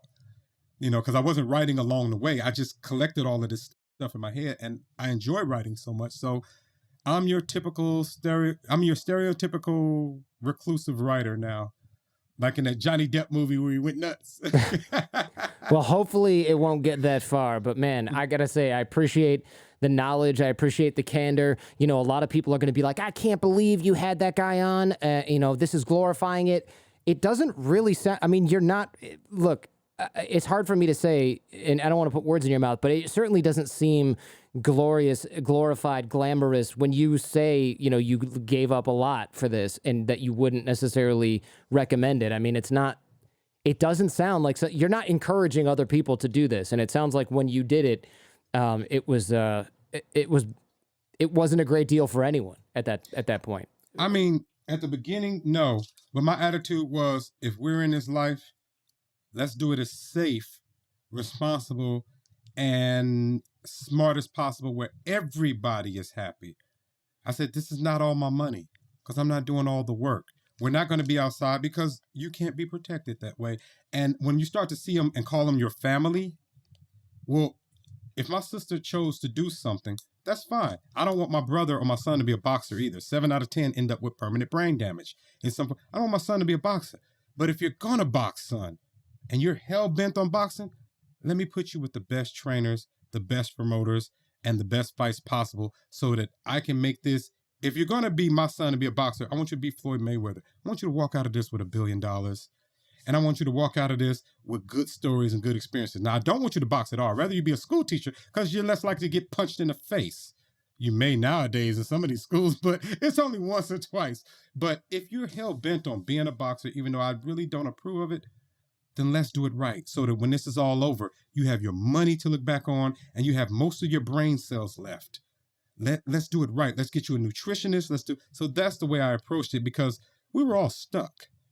And this is what we all chose to do. So let's make this joyous as possible. Let's make it one nonstop party where we all get, because a lot of women went into this to just do a year or so and went off and did their own businesses. They just needed start capital, whatever. I'm still in contact with them. You know, I expect my free hot dogs when I come to your catering truck. You know, I know I'm good for a free chili. Yeah, Mickey, you know I got you. Yeah, you know, mustard, onions. But whatchamacallit, not really. There were negative things that happened along the way, including myself. Like I said, my chest looks like Swiss cheese. Been stabbed in the face. You know, I can't pronounce certain words. I have a lisp. You know, I've spent quite a bit of jail time and prison time, but most of my time was protecting them or getting revenge, or because I had to set my mark, because I saw it the way is, if you sell drugs for me and you're making money and I'm making money, but I'm the one in charge. If people are assaulting you on the street or robbing you, if I can't protect you, why would you sell my drugs? Mm-hmm. You might as well be stuck out there on their own. See, no, I have to do this. This is part of the reason why I get my percentage. So, and sometimes you don't always get away with things and, things like that. But no, it's not so much glorifying it, and not even the mind control thing. What I do is I give the information and I clear up the misconceptions, because what you learn mostly in the movies is that's not true. I've worked with too many wise guys out of New York for decades. They don't, hey, yo, Benny, hey, where's a slice of pizza? I've never heard them say that. I've never heard them talk like that. Even the ones with the heavy New York accents, they don't act like that. They just look like old white men who are going to play golf. I mean, we're talking about dismemberment and the heroin trade, but they don't look like that, and they don't act like that, and they don't walk with their shoulders swinging like that. Rocky, where's Muggsy? That's all television. They don't speak like that. They just look like old white dudes with canes that are talking, and we talk about food, and we make jokes, and we talk about, they talked about golf a lot because they're old, and then we got down to the nitty gritty once we dispensed with the pleasantries. But they're still they just remind me of elderly gentlemen, regular people. That's all. And that's what the misconception about sex work is. They're not robots. They're not a monolith. At the end of the day, they're just people. Mickey Royal, thank you so much. This is fascinating. Definitely one of the more interesting episodes I've done recently, and a good inside candid look at an industry that none of us really understand as much as we might like to think we do, because we've seen all these Hollywood movies and things like that. So the books were enlightening. This has been enlightening. I really appreciate your time, man. Thank you. And it's an honor and a pleasure. And anytime you want to call me back, let me know. Or even if not recorded, I told you I live as a reclusive writer, so I'm quite lonely. So if you just want to call me one day and say, hey, man, how was Walmart? We can just talk about that.